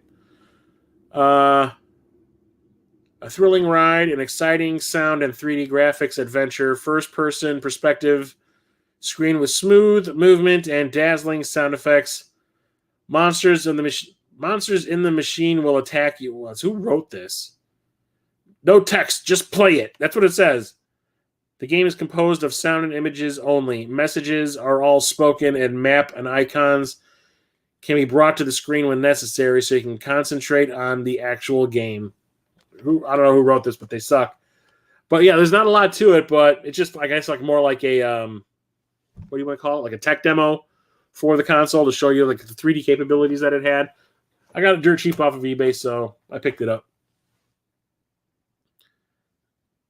The oversized mountain man. What are you talking about? Oh, from Samurai Showdown? I don't know. I haven't played it that often recently. I haven't played it recently. Here is probably the worst game on this console that I own. The worst, the absolute worst game. And I bought it because I wanted to see just how bad it was. I had heard about it multiple times from multiple different people, and I was just like, it can't be that bad, can it? And then I played it, and I was like, oh, yes, it can. And I actually talked about this in some of the worst. What was it? The worst? It was one of the... oh, no, I did 2 videos about Mortal Kombat clones. There was the good ones and the bad ones, and this was like my number 1 pick for the worst Mortal Kombat clone there is. And that is called Shadow War of Succession. So let's say you're a teenager and you're like, I want to make a video game. Mommy and daddy are rich. I got the resources. Let's make a video game. I want to make that Mortal Kombat. Let's do our own Mortal Kombat. So I go out and I buy a really crappy camcorder and I film a bunch of friends that don't know Kung Fu trying to do Kung Fu against a blue screen. And I know nothing about programming. I know nothing about how to make a video game, but we still attempt it. We still try to do it. And this is what you get. It is the worst thing I've ever seen in my life. Everything about it is drab. Like the colors are shitty and dark and it's not visually appealing at all.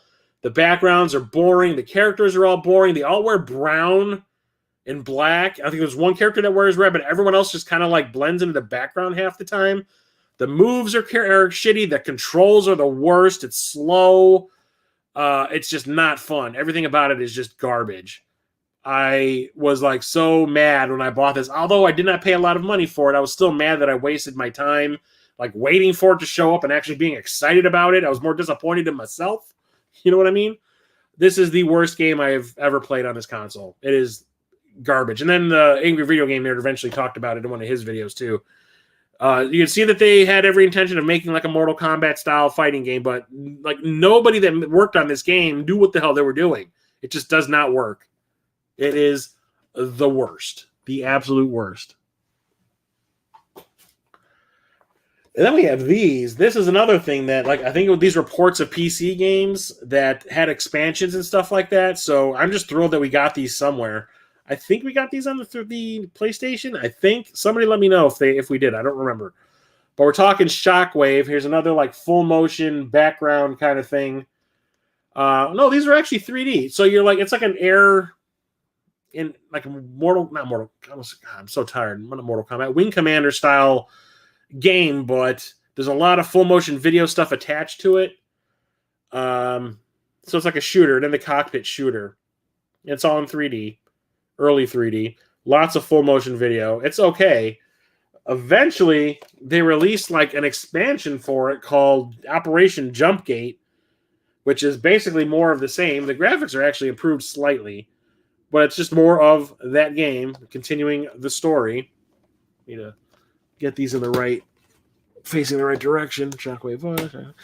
And then it was so popular, we got a Shockwave 2 Beyond the Gate, which is more of the same, just with better graphics, more full motion video, and more options. And to show you how much I paid for this, I got this at People Play Games when they were still open. So I probably got this in like 2014 or 2015.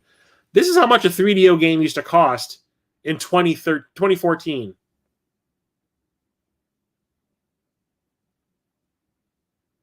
Those days are over. I have not played this one a whole lot because I never beat the first one or the expansion. But this one is heavy as hell. Because, how many discs are in here?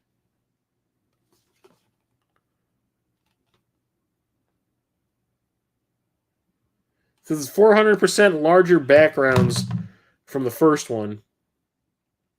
Jesus. How many discs are in this thing? There's one. So it's just 2 discs. Instead of putting like a 2-disc jewel case in here, they gave you 2 separate ones. That's wasteful. But yeah, like I said, I haven't played this one a whole lot because I have not beat the first one or the expansion, so I can't really talk about it all that much, but it looks cool. And then the series stopped here. Aww. I'm running out of space to store these. Let's go start putting them back down here. This one I had to get because a friend... Oh, I forgot to talk about one of my loose ones again. One of the loose games that came in that 4-pack that I was talking about that had Battle Chess and Out of This World and Alone in the Dark in it. The other one was Shanghai Triple Threat, which is essentially Mahjong. It was just a very fancy Mahjong game on a CD. It's got like CD quality music and yay, Mahjong. And this is how I used to store my 3DO games because I used to throw the boxes away back in the day because I was stupid. I used to just type something out. This is basically what was on the back of the box. And I just typed it out and printed it out and put it in the jewel case so I would have something on the shelf to show me what game it was. I think my Alone in the Dark is the same way. I printed out like a label or like a backing thing, and that's everything that was on the back of the box about it. Yay! I was crafty back in the day, guys. Actually, I was just trying to conserve space because I did not have a lot of space in that bedroom. But yeah, a friend of mine is huge into the RPG. This is part of Warhammer, the Warhammer universe. It's like a spin-off. And my friend Charlie, Epic Die Studio, and a friend of his used to like play the tabletop version of this. And then I remember this came out and he bought it. And I remember watching him play it and going like, that's kind of rad. I like what I'm seeing here. I might want to pick that game up. I never did. Until I got back into collecting as an adult. You know, well, I was an adult back then, but like in 2013, I can't talk. But we're talking Space Hulk, Vengeance of the Blood Angels. You can see this is by Games Workshop. This is a tactical first-person shooter. So you play as a space marine, and you're going through these ships that are infested with gene stealers, and you're trying to kill the gene stealers, but your battalion can only move a certain amount of spots or spaces each turn, and you can only have a certain amount of actions per turn, kind of like, you know, like a tabletop game. And it's like I said, it's all tactical about like making sure you make the right movement, that you get ready to attack if you see the gene stealers are coming and stuff like that. It's pretty cool. It has a high learning curve, I'll say that, but it is pretty cool. This did get a port to the Saturn, and I do believe the PlayStation. I definitely remember seeing it on the Saturn. I'm gonna move you guys back a little bit so I can. Come on, boys, move it. There we go. Thank you. This is the other game that like came out around the time of Hell, where I was like, now this is what this console needed. You think it really released on the yeah? There's a whole. Well, I actually have like 5 Space Hulk games on the PS4. There was a ton of them. There was like tactics ones and first-person shooters and all this kind of stuff. I don't know if it's a port of that or a remake of that, but I have like 4 or 5 Space Hulk games. But anyway, this was the game that I bought where I was like, I love my 3DO now. Like, this game is absolutely amazing. And I remember reading about it, and I saw ads for it and stuff like that, and I was like, I need this in my life. It's science fiction. I absolutely had to have it because I love sci-fi. It's my favorite genre. So that is Star Control 2. I've talked about this. I know I talked about it in my top 10 video games of all time video from like way back in the beginning of my channel. So I wouldn't necessarily call this an RPG. I know I've called it an RPG in the past. It's more like just an adventure game. So the Earth has been occupied by the Urquan, who are like these galaxy conquerors, these planet conquerors. And they put a shield around the Earth so no one can get in or out. And the entirety of Earth is enslaved. The only people that are outside of the Earth is like a space station that's right outside the planet. That's, I think, the only humans that are outside of the shield. And they're basically there to ward off anyone that comes to the planet. They're basically there to say, like, hey, the Urquan own this planet, turn around or face their wrath. That's the only reason they're on that space station. But there were a group of people that were on some exploratory mission before the Urquan came that found this like planet run by the precursors who they think started off the universe. Like they seeded the universe. They find a ship that the precursors were building, and they bring it back to Earth because they're like, oh, look at all this fancy technology that we found. And they come back to find out that the Earth has been enslaved. And they basically, the whole point of the game is to take that ship that you have found from the precursors and go throughout the galaxy and recruit other alien races to your cause to help you defeat the Urquan once and for all. And it is like sprawling. You have galaxies to explore with multiple solar systems in each one. You can go through hyperspace and go anywhere you want, basically, as long as you have the fuel to do it. And you can mine. You're looking for ore and stuff like that to sell to the people at the space station. That gets you upgrades for your ship so you can move faster. It gives you like turning jets and better weapons. You can stock your ship with personnel, which is basically your ship's health. You can get better little ships that you can use for mining and stuff like that. It's awesome. There's also like a skirmish mode where you can you don't want to play the actual adventure, like the long form game. You can just pick any of the races that are available in the game and do a little one-on-one ship battle if you want, like the original game on the Genesis. But this game is so much fun. It is so big, and it's fully voiced. There are so many funny jokes in this from the races. There's one race called the Ulilulalile or something like that, or Mulilulalile, something like that. But there's the Spathy, who look like little mollusks, and the voice is kind of like this. There's one, like my friend Charlie, when I got him to buy this game too, we used to quote this game all the time because one of the lines that the Spathy that you recruit to your cause is like when you're like, hey, we're not here to kill you. We are asking for your help. Would you help us? And he goes, our happy days and jubilations. So it's super funny.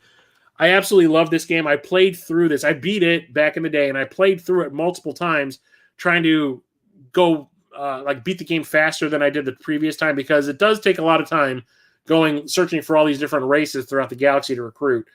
But it is absolutely fantastic. I love it. Great music, great gameplay.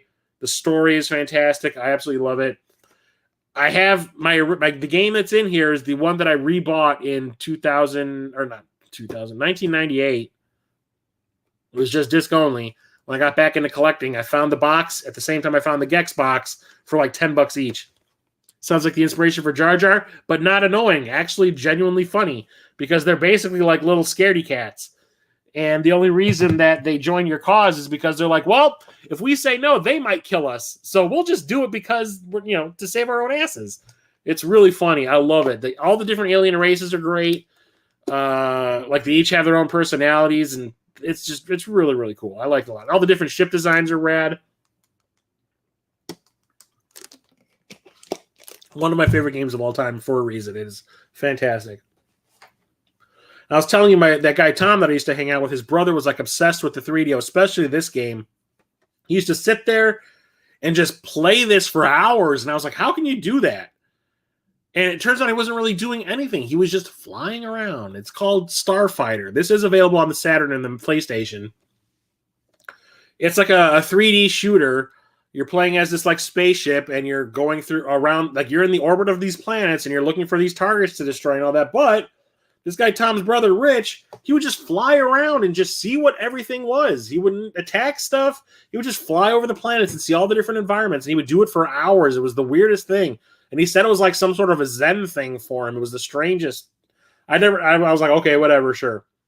But when it comes to the shooting part, it's actually pretty fun. I ended up getting this at the Midwest Gaming Classic, I think in 2017. It was the last year that it was in the tent.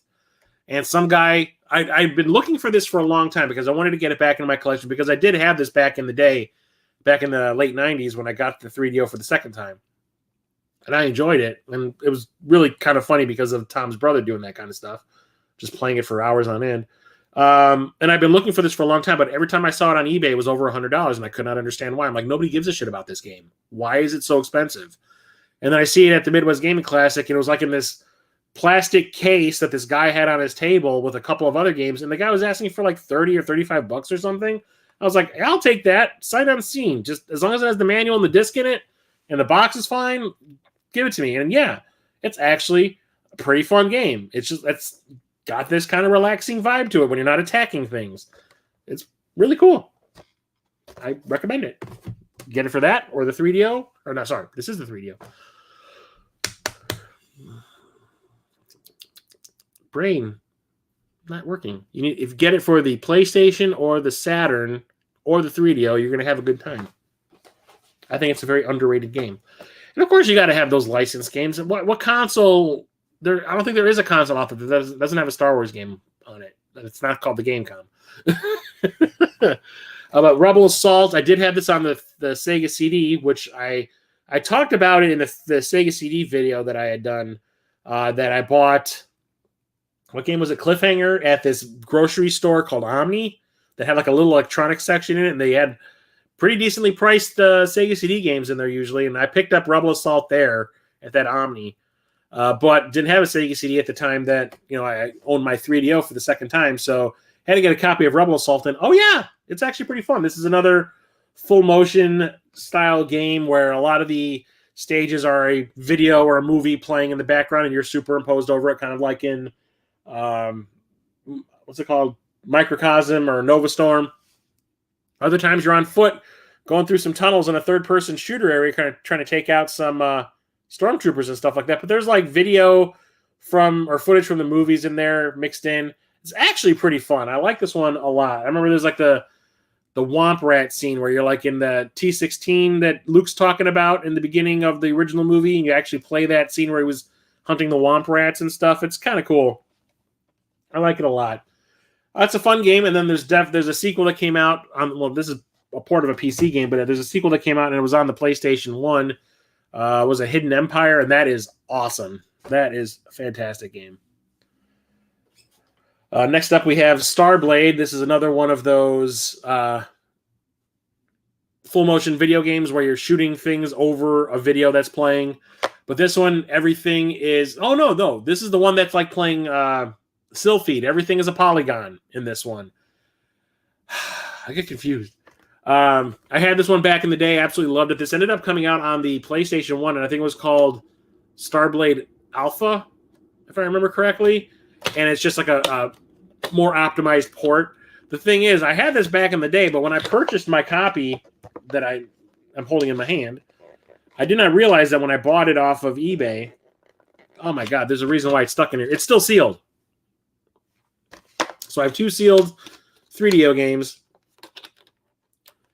I have not obviously played this since I repurchased it for my collection, but I played it the hell out of it back in the day. It's actually pretty fun, and I played it a lot on the PlayStation. So you can kind of see on the back, this is like all polygon graphics and all that. It's actually super fun. I like it a lot. Namco. Like, we actually got a game by Namco on the 3DO. That's rad. I need to bust that open or find a used open copy and then sell that one as a new and get a lot of money. Here's another one that's still sealed. A little rough around the edges, though. Some of it's peeled, but Stellar 7, Draxon's Revenge. I have the original Stellar 7 on the Sega CD. I talked about that 2 videos ago. This one is the part 2, and this one is also narrated by Michael Dorn, Worf from Star Trek The Next Generation.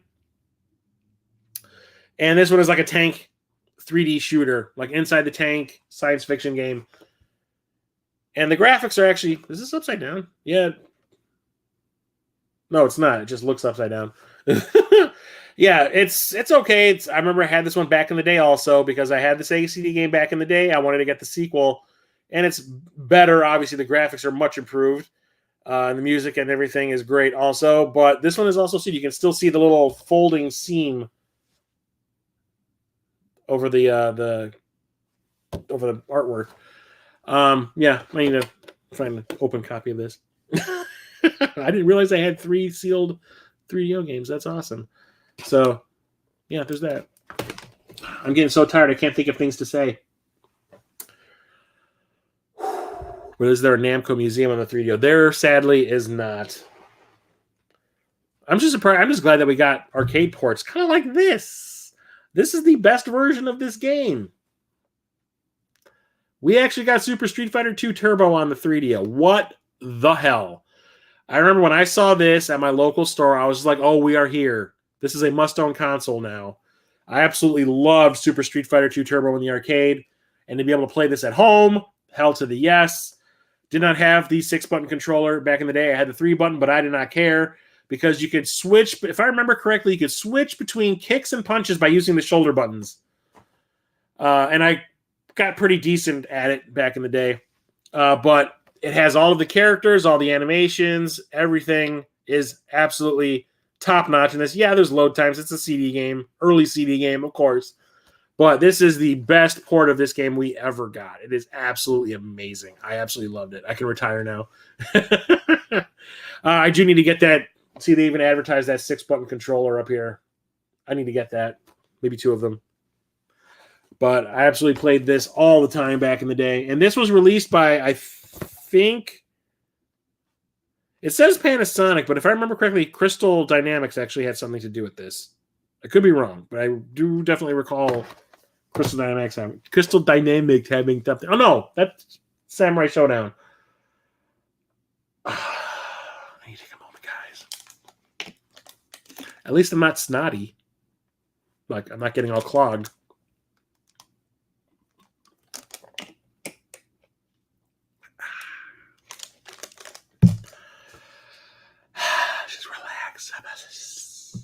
Woosah.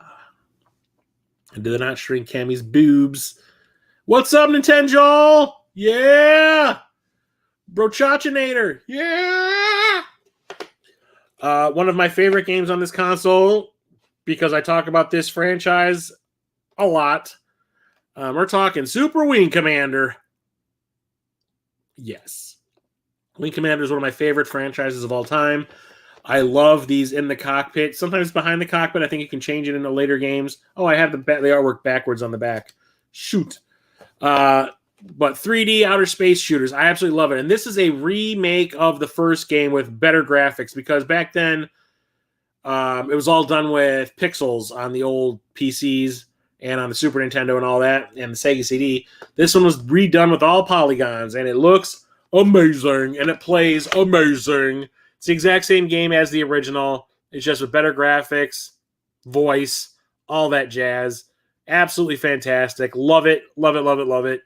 Played the crap out of this back in the day, mostly because of another game I'm going to talk about here in a little bit. Super Kilt Commander. That's how you kill the Karathi. You flash him. Like, check out my ding-a-lang. Here's a great cyberpunky game. This one's by Bullfrog. I know this had come out on like cartridge, because I remember this came out on the Jaguar, it came out on the Super Nintendo, maybe the Genesis, but it was a PC game originally, and that is Syndicate. It's like a cyberpunk espionage game, if I remember correctly. I haven't put a whole lot of time into it, but I remember people were always talking about this back in the day and how great it is. And then I remember I saw a video by, who was it, Kim Justice? I think it was a video that she did about Bullfrog in general, and there's like some controversy about something that happens in this game. I don't think it was intentionally put in there, but just something that happens with the AI, and if you do a certain specific task in the game, like there's like this massacre that happens with a bunch of civilians and stuff like that. And it's like really rough to watch. It's like, because there's blood and shit flying all over the place. And it got the game in trouble in a lot of areas because of it. But I guess it got patched out of the PC game. I don't know if it actually still happens in here, but it's like an isometric like espionage game. So I need to put some time into this. See what's up. In the year 2096, the world is divided into regions controlled by a handful of massive corporations struggling for dominance. Prepare yourself for the ultimate corporate takeover. Described by computer game reviews as the best cyberpunk anything I've ever seen, read, or played. Syndicate slams you into the dark future where industrial firepower rules. Ooh! That does not say killed. Syndicate rules. I need to put more time into that. So I was talking about Off-World Interceptor earlier, and if you like this game I'm going to talk about now, I said you'd like that. And that is Total Eclipse. This was a very early game for the 3DO, and this was more of like a tech demo also to show you the 3D capabilities of this thing. It's an outer space shooter. It's like a third-person outer space shooter. The ship is in front of the camera, or what you see, like your view. And it just controls a little bit wonky. Like the gameplay is kind of strange because like the ship turns like on a dime. Like you turn left, and it's not like you slowly turn. It's like you go. It is really cool. I think this actually came with a 3DO because it's got a not for resale sticker on it. I got this at People Play Games, that old retro store that I used to go to. And like I said, you can't get 3DO games for that price anymore. That's how much I paid for it. And I had this back in the day, and out of all the games that I had early on my 3DO, like this is at the point where I hated it. As a console, I thought it was the worst. This is the only game I actually enjoyed playing a little bit. You know, I had, was it a Mercenary, Way of the Warrior, Jurassic Park, and I was just like, no, this was the only one I played.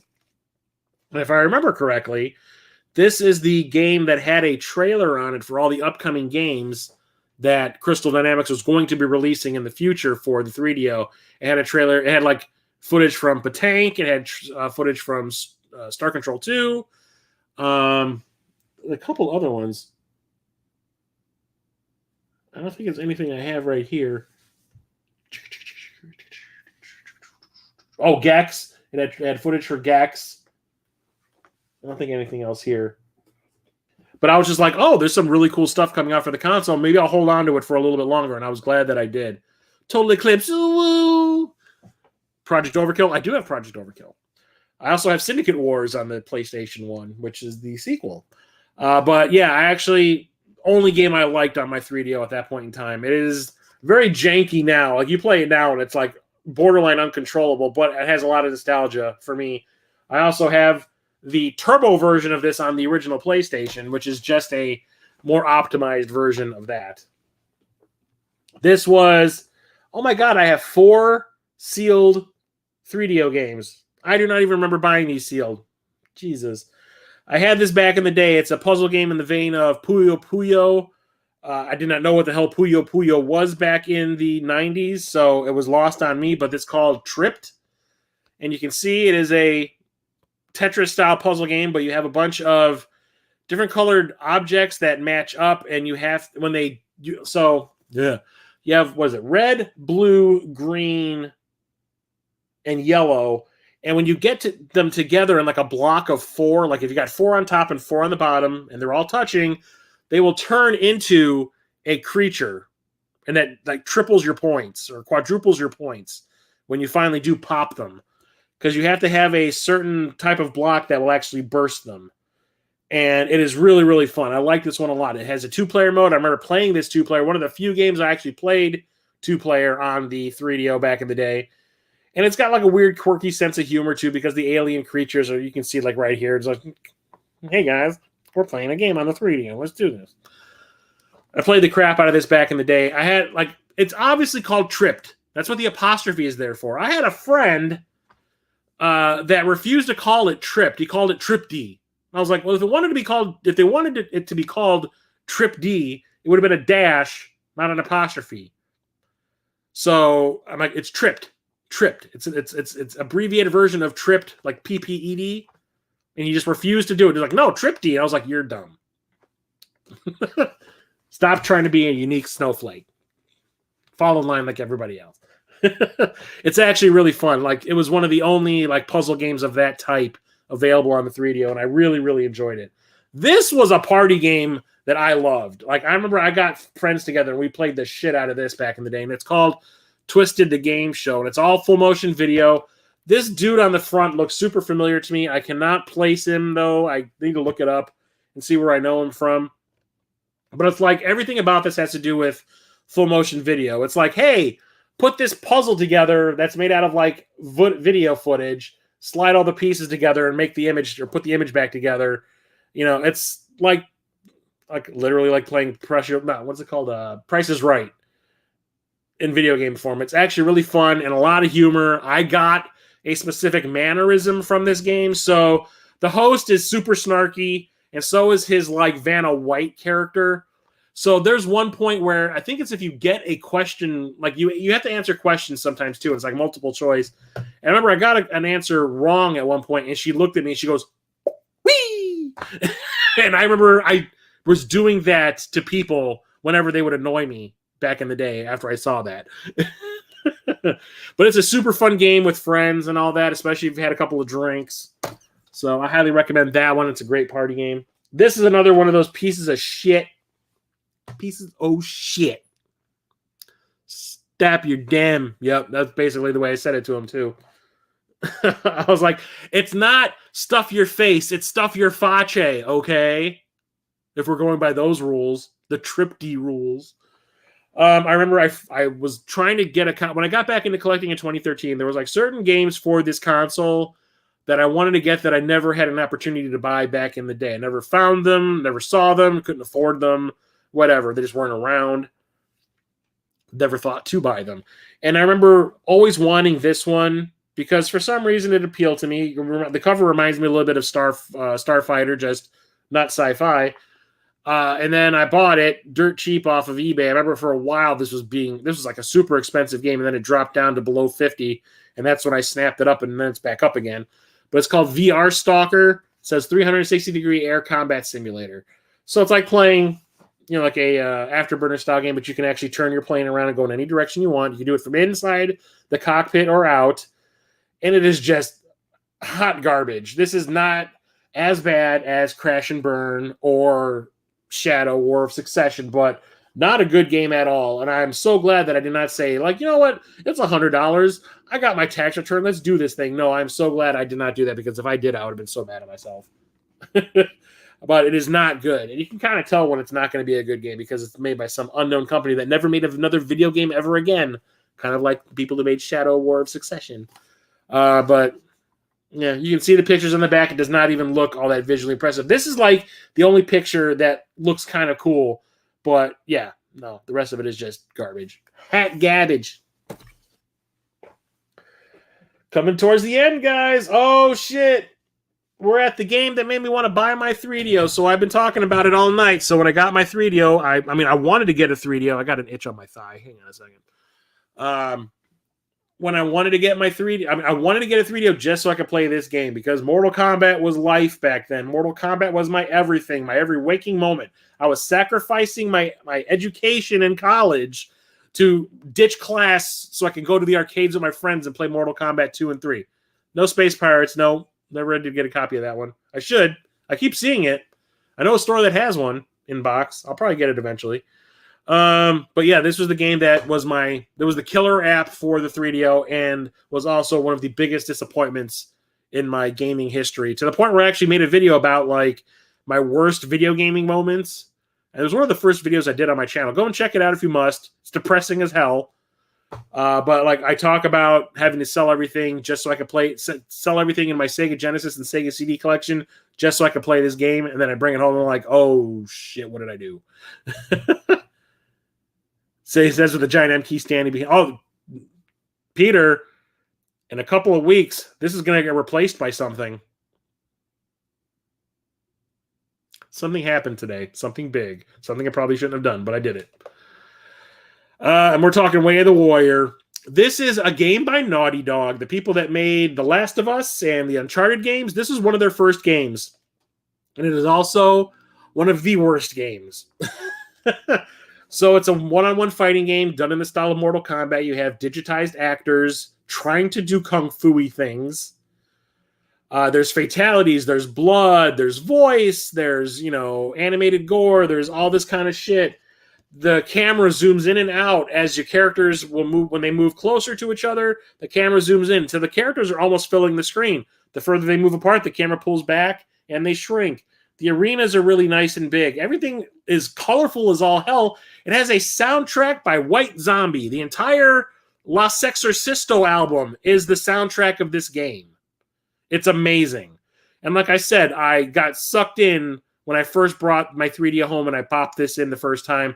And I was like, this is the best game I've ever played. And then over the course of like an hour, I just slowly came to the realization that no, it is not a good game at all. It controls like poop. The moves, you can never get the moves to pull off consistently because the controller for the 3DO, the original controller, is really bad. The moves are hard to pull off. The fatalities are even worse. The AI, no matter what difficulty setting you have it set to, is just completely hardcore. And it's just not fun. It's actually kind of annoying because like the audio samples that all the characters say, they just say them over and over and over and over and over again, like in a row. And it's just like, stop, just stop. And eventually, I got sick of listening to Rob Zombie, which usually doesn't happen because I like Rob Zombie a lot. And you can see the way this would have appealed to me back in the day, where like, oh my God, it looks like Mortal Kombat times 10. There's just gore everywhere. The character models are cool. No, the characters are terrible in this game. They are like rip-offs of Mortal Kombat characters. There was a complete Raiden rip-off, complete with that rice picker hat thing that Raiden wears. There's a guy wearing the exact same thing, and he's wearing like a kung fu gi or whatever. It's like insulting. Like, it is horrible. This game is absolutely horrible. Like, plays like shit, and it looks great. Like audio visual experience, top notch. Gameplay wise, bottom of the barrel. It is horrible. It's just like, it's weird that like Naughty Dog was still around after that. Like, it is so bad. I'm surprised that like they made those Jak and Daxter games and people actually liked them, because I remember seeing Naughty Dog's name on those. And I was like, I'm not playing those. I've seen what they can do. Those games are going to be garbage. I'm not buying that. And it turns out they're actually pretty good. And now they're one of my favorite game developers ever. They are masters at storytelling. They had to start somewhere, and it was not a good place. Last loose game I have is Wicked 18. This is golfing in hell. Literally, through hell. Shit, I need to play this some more. But yeah, it is essentially like the hardest courses you've ever played, and you do end up playing through hell. There is like a level that is all lava and stuff like that. I had this back in the day. I need to get a box for it. I actually do enjoy this one a lot. But all the characters are digitized like Mortal Kombat style and all that, just like every game of the era. Not really much to talk about. It's a golf game. I actually, when I was bringing the games out over to my table over here, I found that 4-game box that I was talking about that came with. Oh, it did come with Way the Warrior. Oh, that's where I got that from then.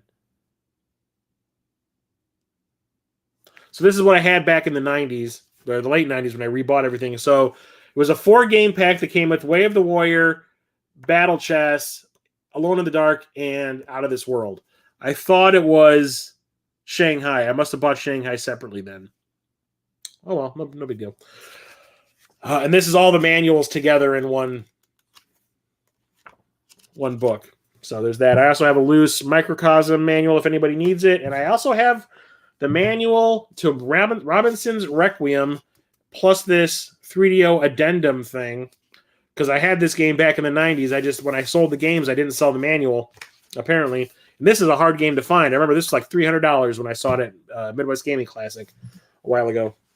And my final game that I own for the 3DO is another one that I wanted to get the console for, but I knew it was a long ways away. When I bought it, it was probably like a year away. This is the game that made my friend Charlie, Epic Die Studio, actually want to get a 3DO. I brought this game over to his place, and he's like, I'm going to go and max out my freaking credit card so I can play this game. And he went out, we played it for about maybe a half an hour at his place, and he got so psyched about it. We went to the local Best Buy. He bought a 3DO and this game, and he played it for months.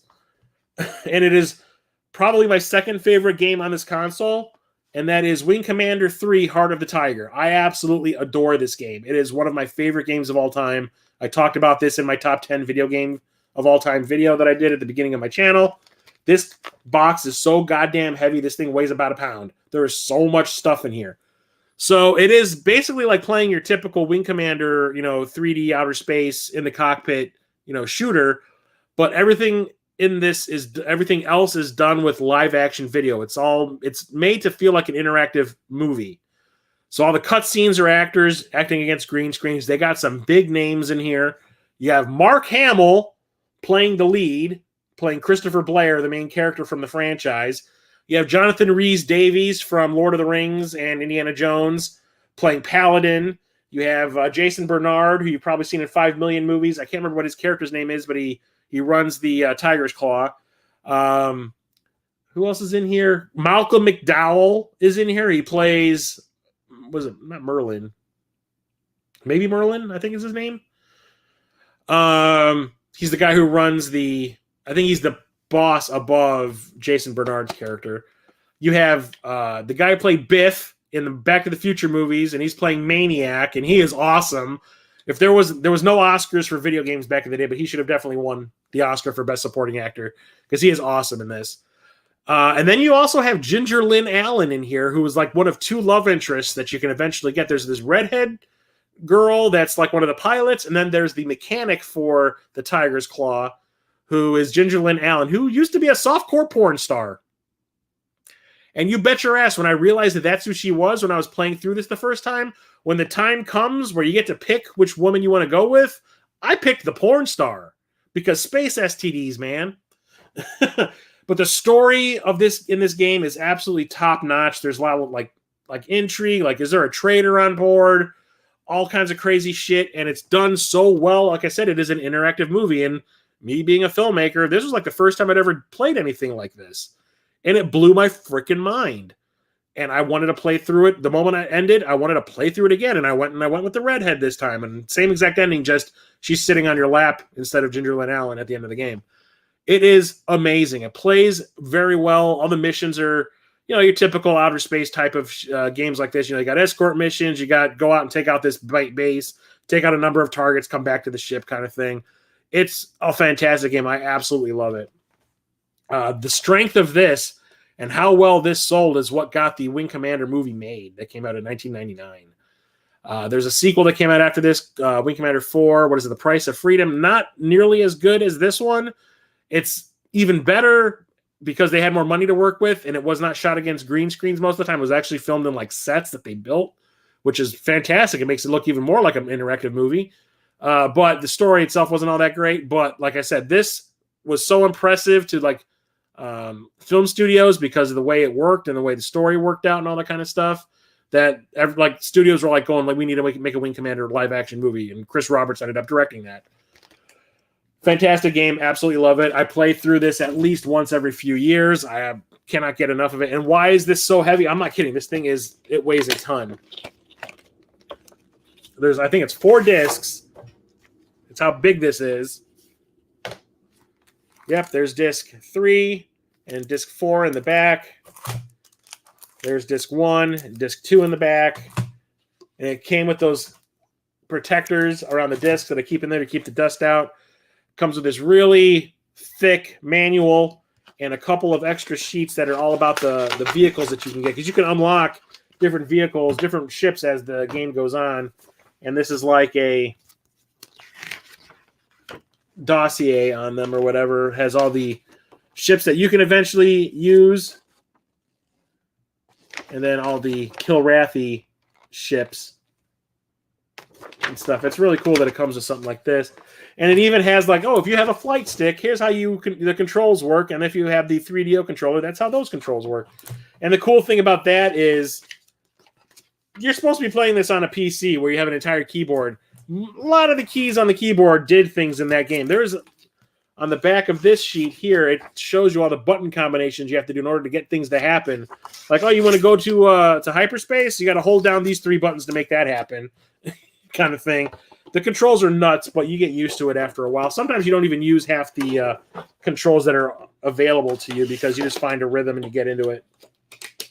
Barrel rolls and shoot your missiles. That's all you need. That eyebrow trick is quite the hidden talent. I used to be able to make them do like a wave. You can't really do that anymore. I think the actors are the game developers. What? Okay, I missed a lot of stuff. MK Fatality, the Thigh Itch edition. Back then he says, what? Standee is an ORG staple. Well, it's going to be replaced by something in about 2 weeks. I think I'm going to keep that. I'm just going to put this in the closet, and when I get a bigger place, I'll bust it out again. That eyebrow trick. Ooh, 37 dicks in a row. Yeah, don't suck any dick on the way to the car. Crash Bandicoot, yep. I don't know how you haven't said Crash Bandicoot. We're talking about Naughty Dog. Yeah, I forgot. That's Crash Bandicoot 2. They did that before they did Jack and Daxter. That's a PS2 game. Yep, it's the Mark Hamill one. Mark Hamill's in the 4th one, too. It's just the 4th one isn't nearly as awesome and epic feeling as the 3rd one. The 3rd one is like the pinnacle of the series. I still need to play, what is it? Prophecy, I think that's the name of it. It's like a spinoff of Wing Commander. I still need to play that one, but I do have that for the Game Boy Advance of all things. So that's it for the 3D. You can see these giant stacks of 3DO games. So according to my phone, I have I can just count them right now.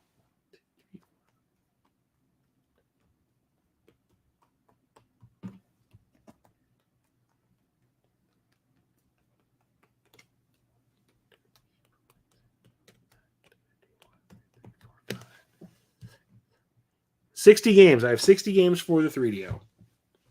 That's a lot. I think it was like 100. No, there's at least 200 games for the 3DO if I remember correctly. I was considering at the beginning of collecting to go for a complete 3DO collection, but then there's a lot of rare stuff out there, like some of the porn games. There's that Plumbers Don't Wear Ties. Once the Angry Video Game Nerd talked about that game just shot up in price and has never come down. I think they were saying that Limited Run is going to release a version of that for the PS4 or something like that. It's a bunch of digital pictures with voiceover. No, I'm good. I'm good. But like I say, I love my 3DO. Did not like it at the beginning, but it grew on me, and I absolutely love it. I mean, it proved it. I still have my original 3DO that I bought in 1998.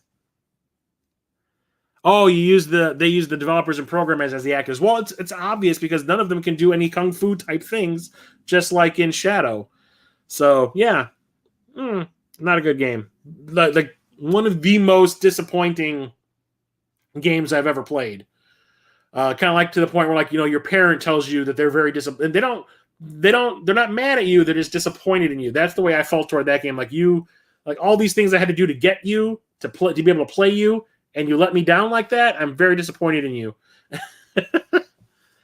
You're looking for someone to help clean up the dialogue for the Plumbers remake. Oh, Jesus. No thanks. Oh, did they ask you? Oh, we still need to talk about maybe you working on that short film thing of mine. So that's it for my 3DO stream. This is a pretty decently long one. If I had done this 3 years ago when I was doing these originally, this would probably been a 3-hour stream because I probably would have added another console to talk about because I was dumb like that. Space these out. It's fun to play now and laugh at it. Yeah, but I do have a soft spot for it. It was the first standalone CD-based console I ever owned. Pissed me off at the start, won me over in the end, and I still enjoy it. I still tell people that say oh, I hear the 3DO's garbage. Shut your mouth, play it. It has great games on it. It's a very good console. I love it. Great stream. So stay tuned stay tuned for the next stream that will be happening next Thursday at 8:30 p.m. Central. I can probably start earlier the last 2 weekends of December because I will be on vacation those weeks. So I can probably start around 7 if that works for everybody. If not, I can always just still start at 8:30. I will probably be very refreshed because I will have gotten lots of sleep and eat on time and things like that. I'll be refreshed. And at the end of the month, there will definitely be a pickup stream. Things have happened, especially when it comes to where this is the thing that's going to replace this, because you'll see when it happens. Why did I do that? I don't know. I did it. It's done. I can't change it. Yeah, it's going to be a big pickup stream at the end of the month. Trust me. I won't be doing it on New Year's Eve. I'll probably do it the day before New Year's Eve just so I don't have a lot of drunk people hanging out in the stream. No one's going to want to watch me anyway on New Year's Eve. So there will be a new short tomorrow. The moment I finish filming this, I'm going to be filming 4 or 5 new shorts. We'll release a new one tomorrow, probably around 2 or 3 in the afternoon. See how that goes. I still don't know what topic I'm going to talk about, but I'll figure something out. And that should be it for that. Next Friday, though, Mondane can talk about this. The D&D streams are going to start, but I'm not going to stream it on YouTube. I'm actually going to stream it on my Twitch channel to try to keep that active. There seems to be a lot of D&D channels on Twitch, and they get a lot of activity. So I would really prefer to do it over there, keep that where the D&D stuff and my gameplay streams are going to be here on Twitch. The streams here are all going to be about collections and pickups and all that kind of stuff. The typical YouTuber type stuff. So follow me over on Twitch. So it's twitch.tv/theoldassretrogamer. Next Friday is the first D&D stream. It's probably going to happen around between 8:30 and 9 p.m. Central. It's going to be the first part of the long adventure that I have planned out. We'll see how it goes. Embrace the shorts. I do, man. I've been releasing them religiously. Peter needs to do the music for the D&D videos. Yes, Peter, you want to come up with a theme for our D&D campaign? Kind of like Critical Role style? Got to make something epic? Challenge. Twitch nipples. Ooh. Yes. So yeah, go follow me over on Twitch. If you're interested in Dungeons and Dragons or a bunch of nerdy people sitting around and pretending to be somebody else for a few hours, it's going to be fun. I have a lot of cool stuff planned. See how that goes. I will talk to you next week, next Thursday, 8:30 p.m. Central for the next Video Game Collection 2022 stream. Talk to you all later. Have a good night. Stay safe out there. See you next time. Bye.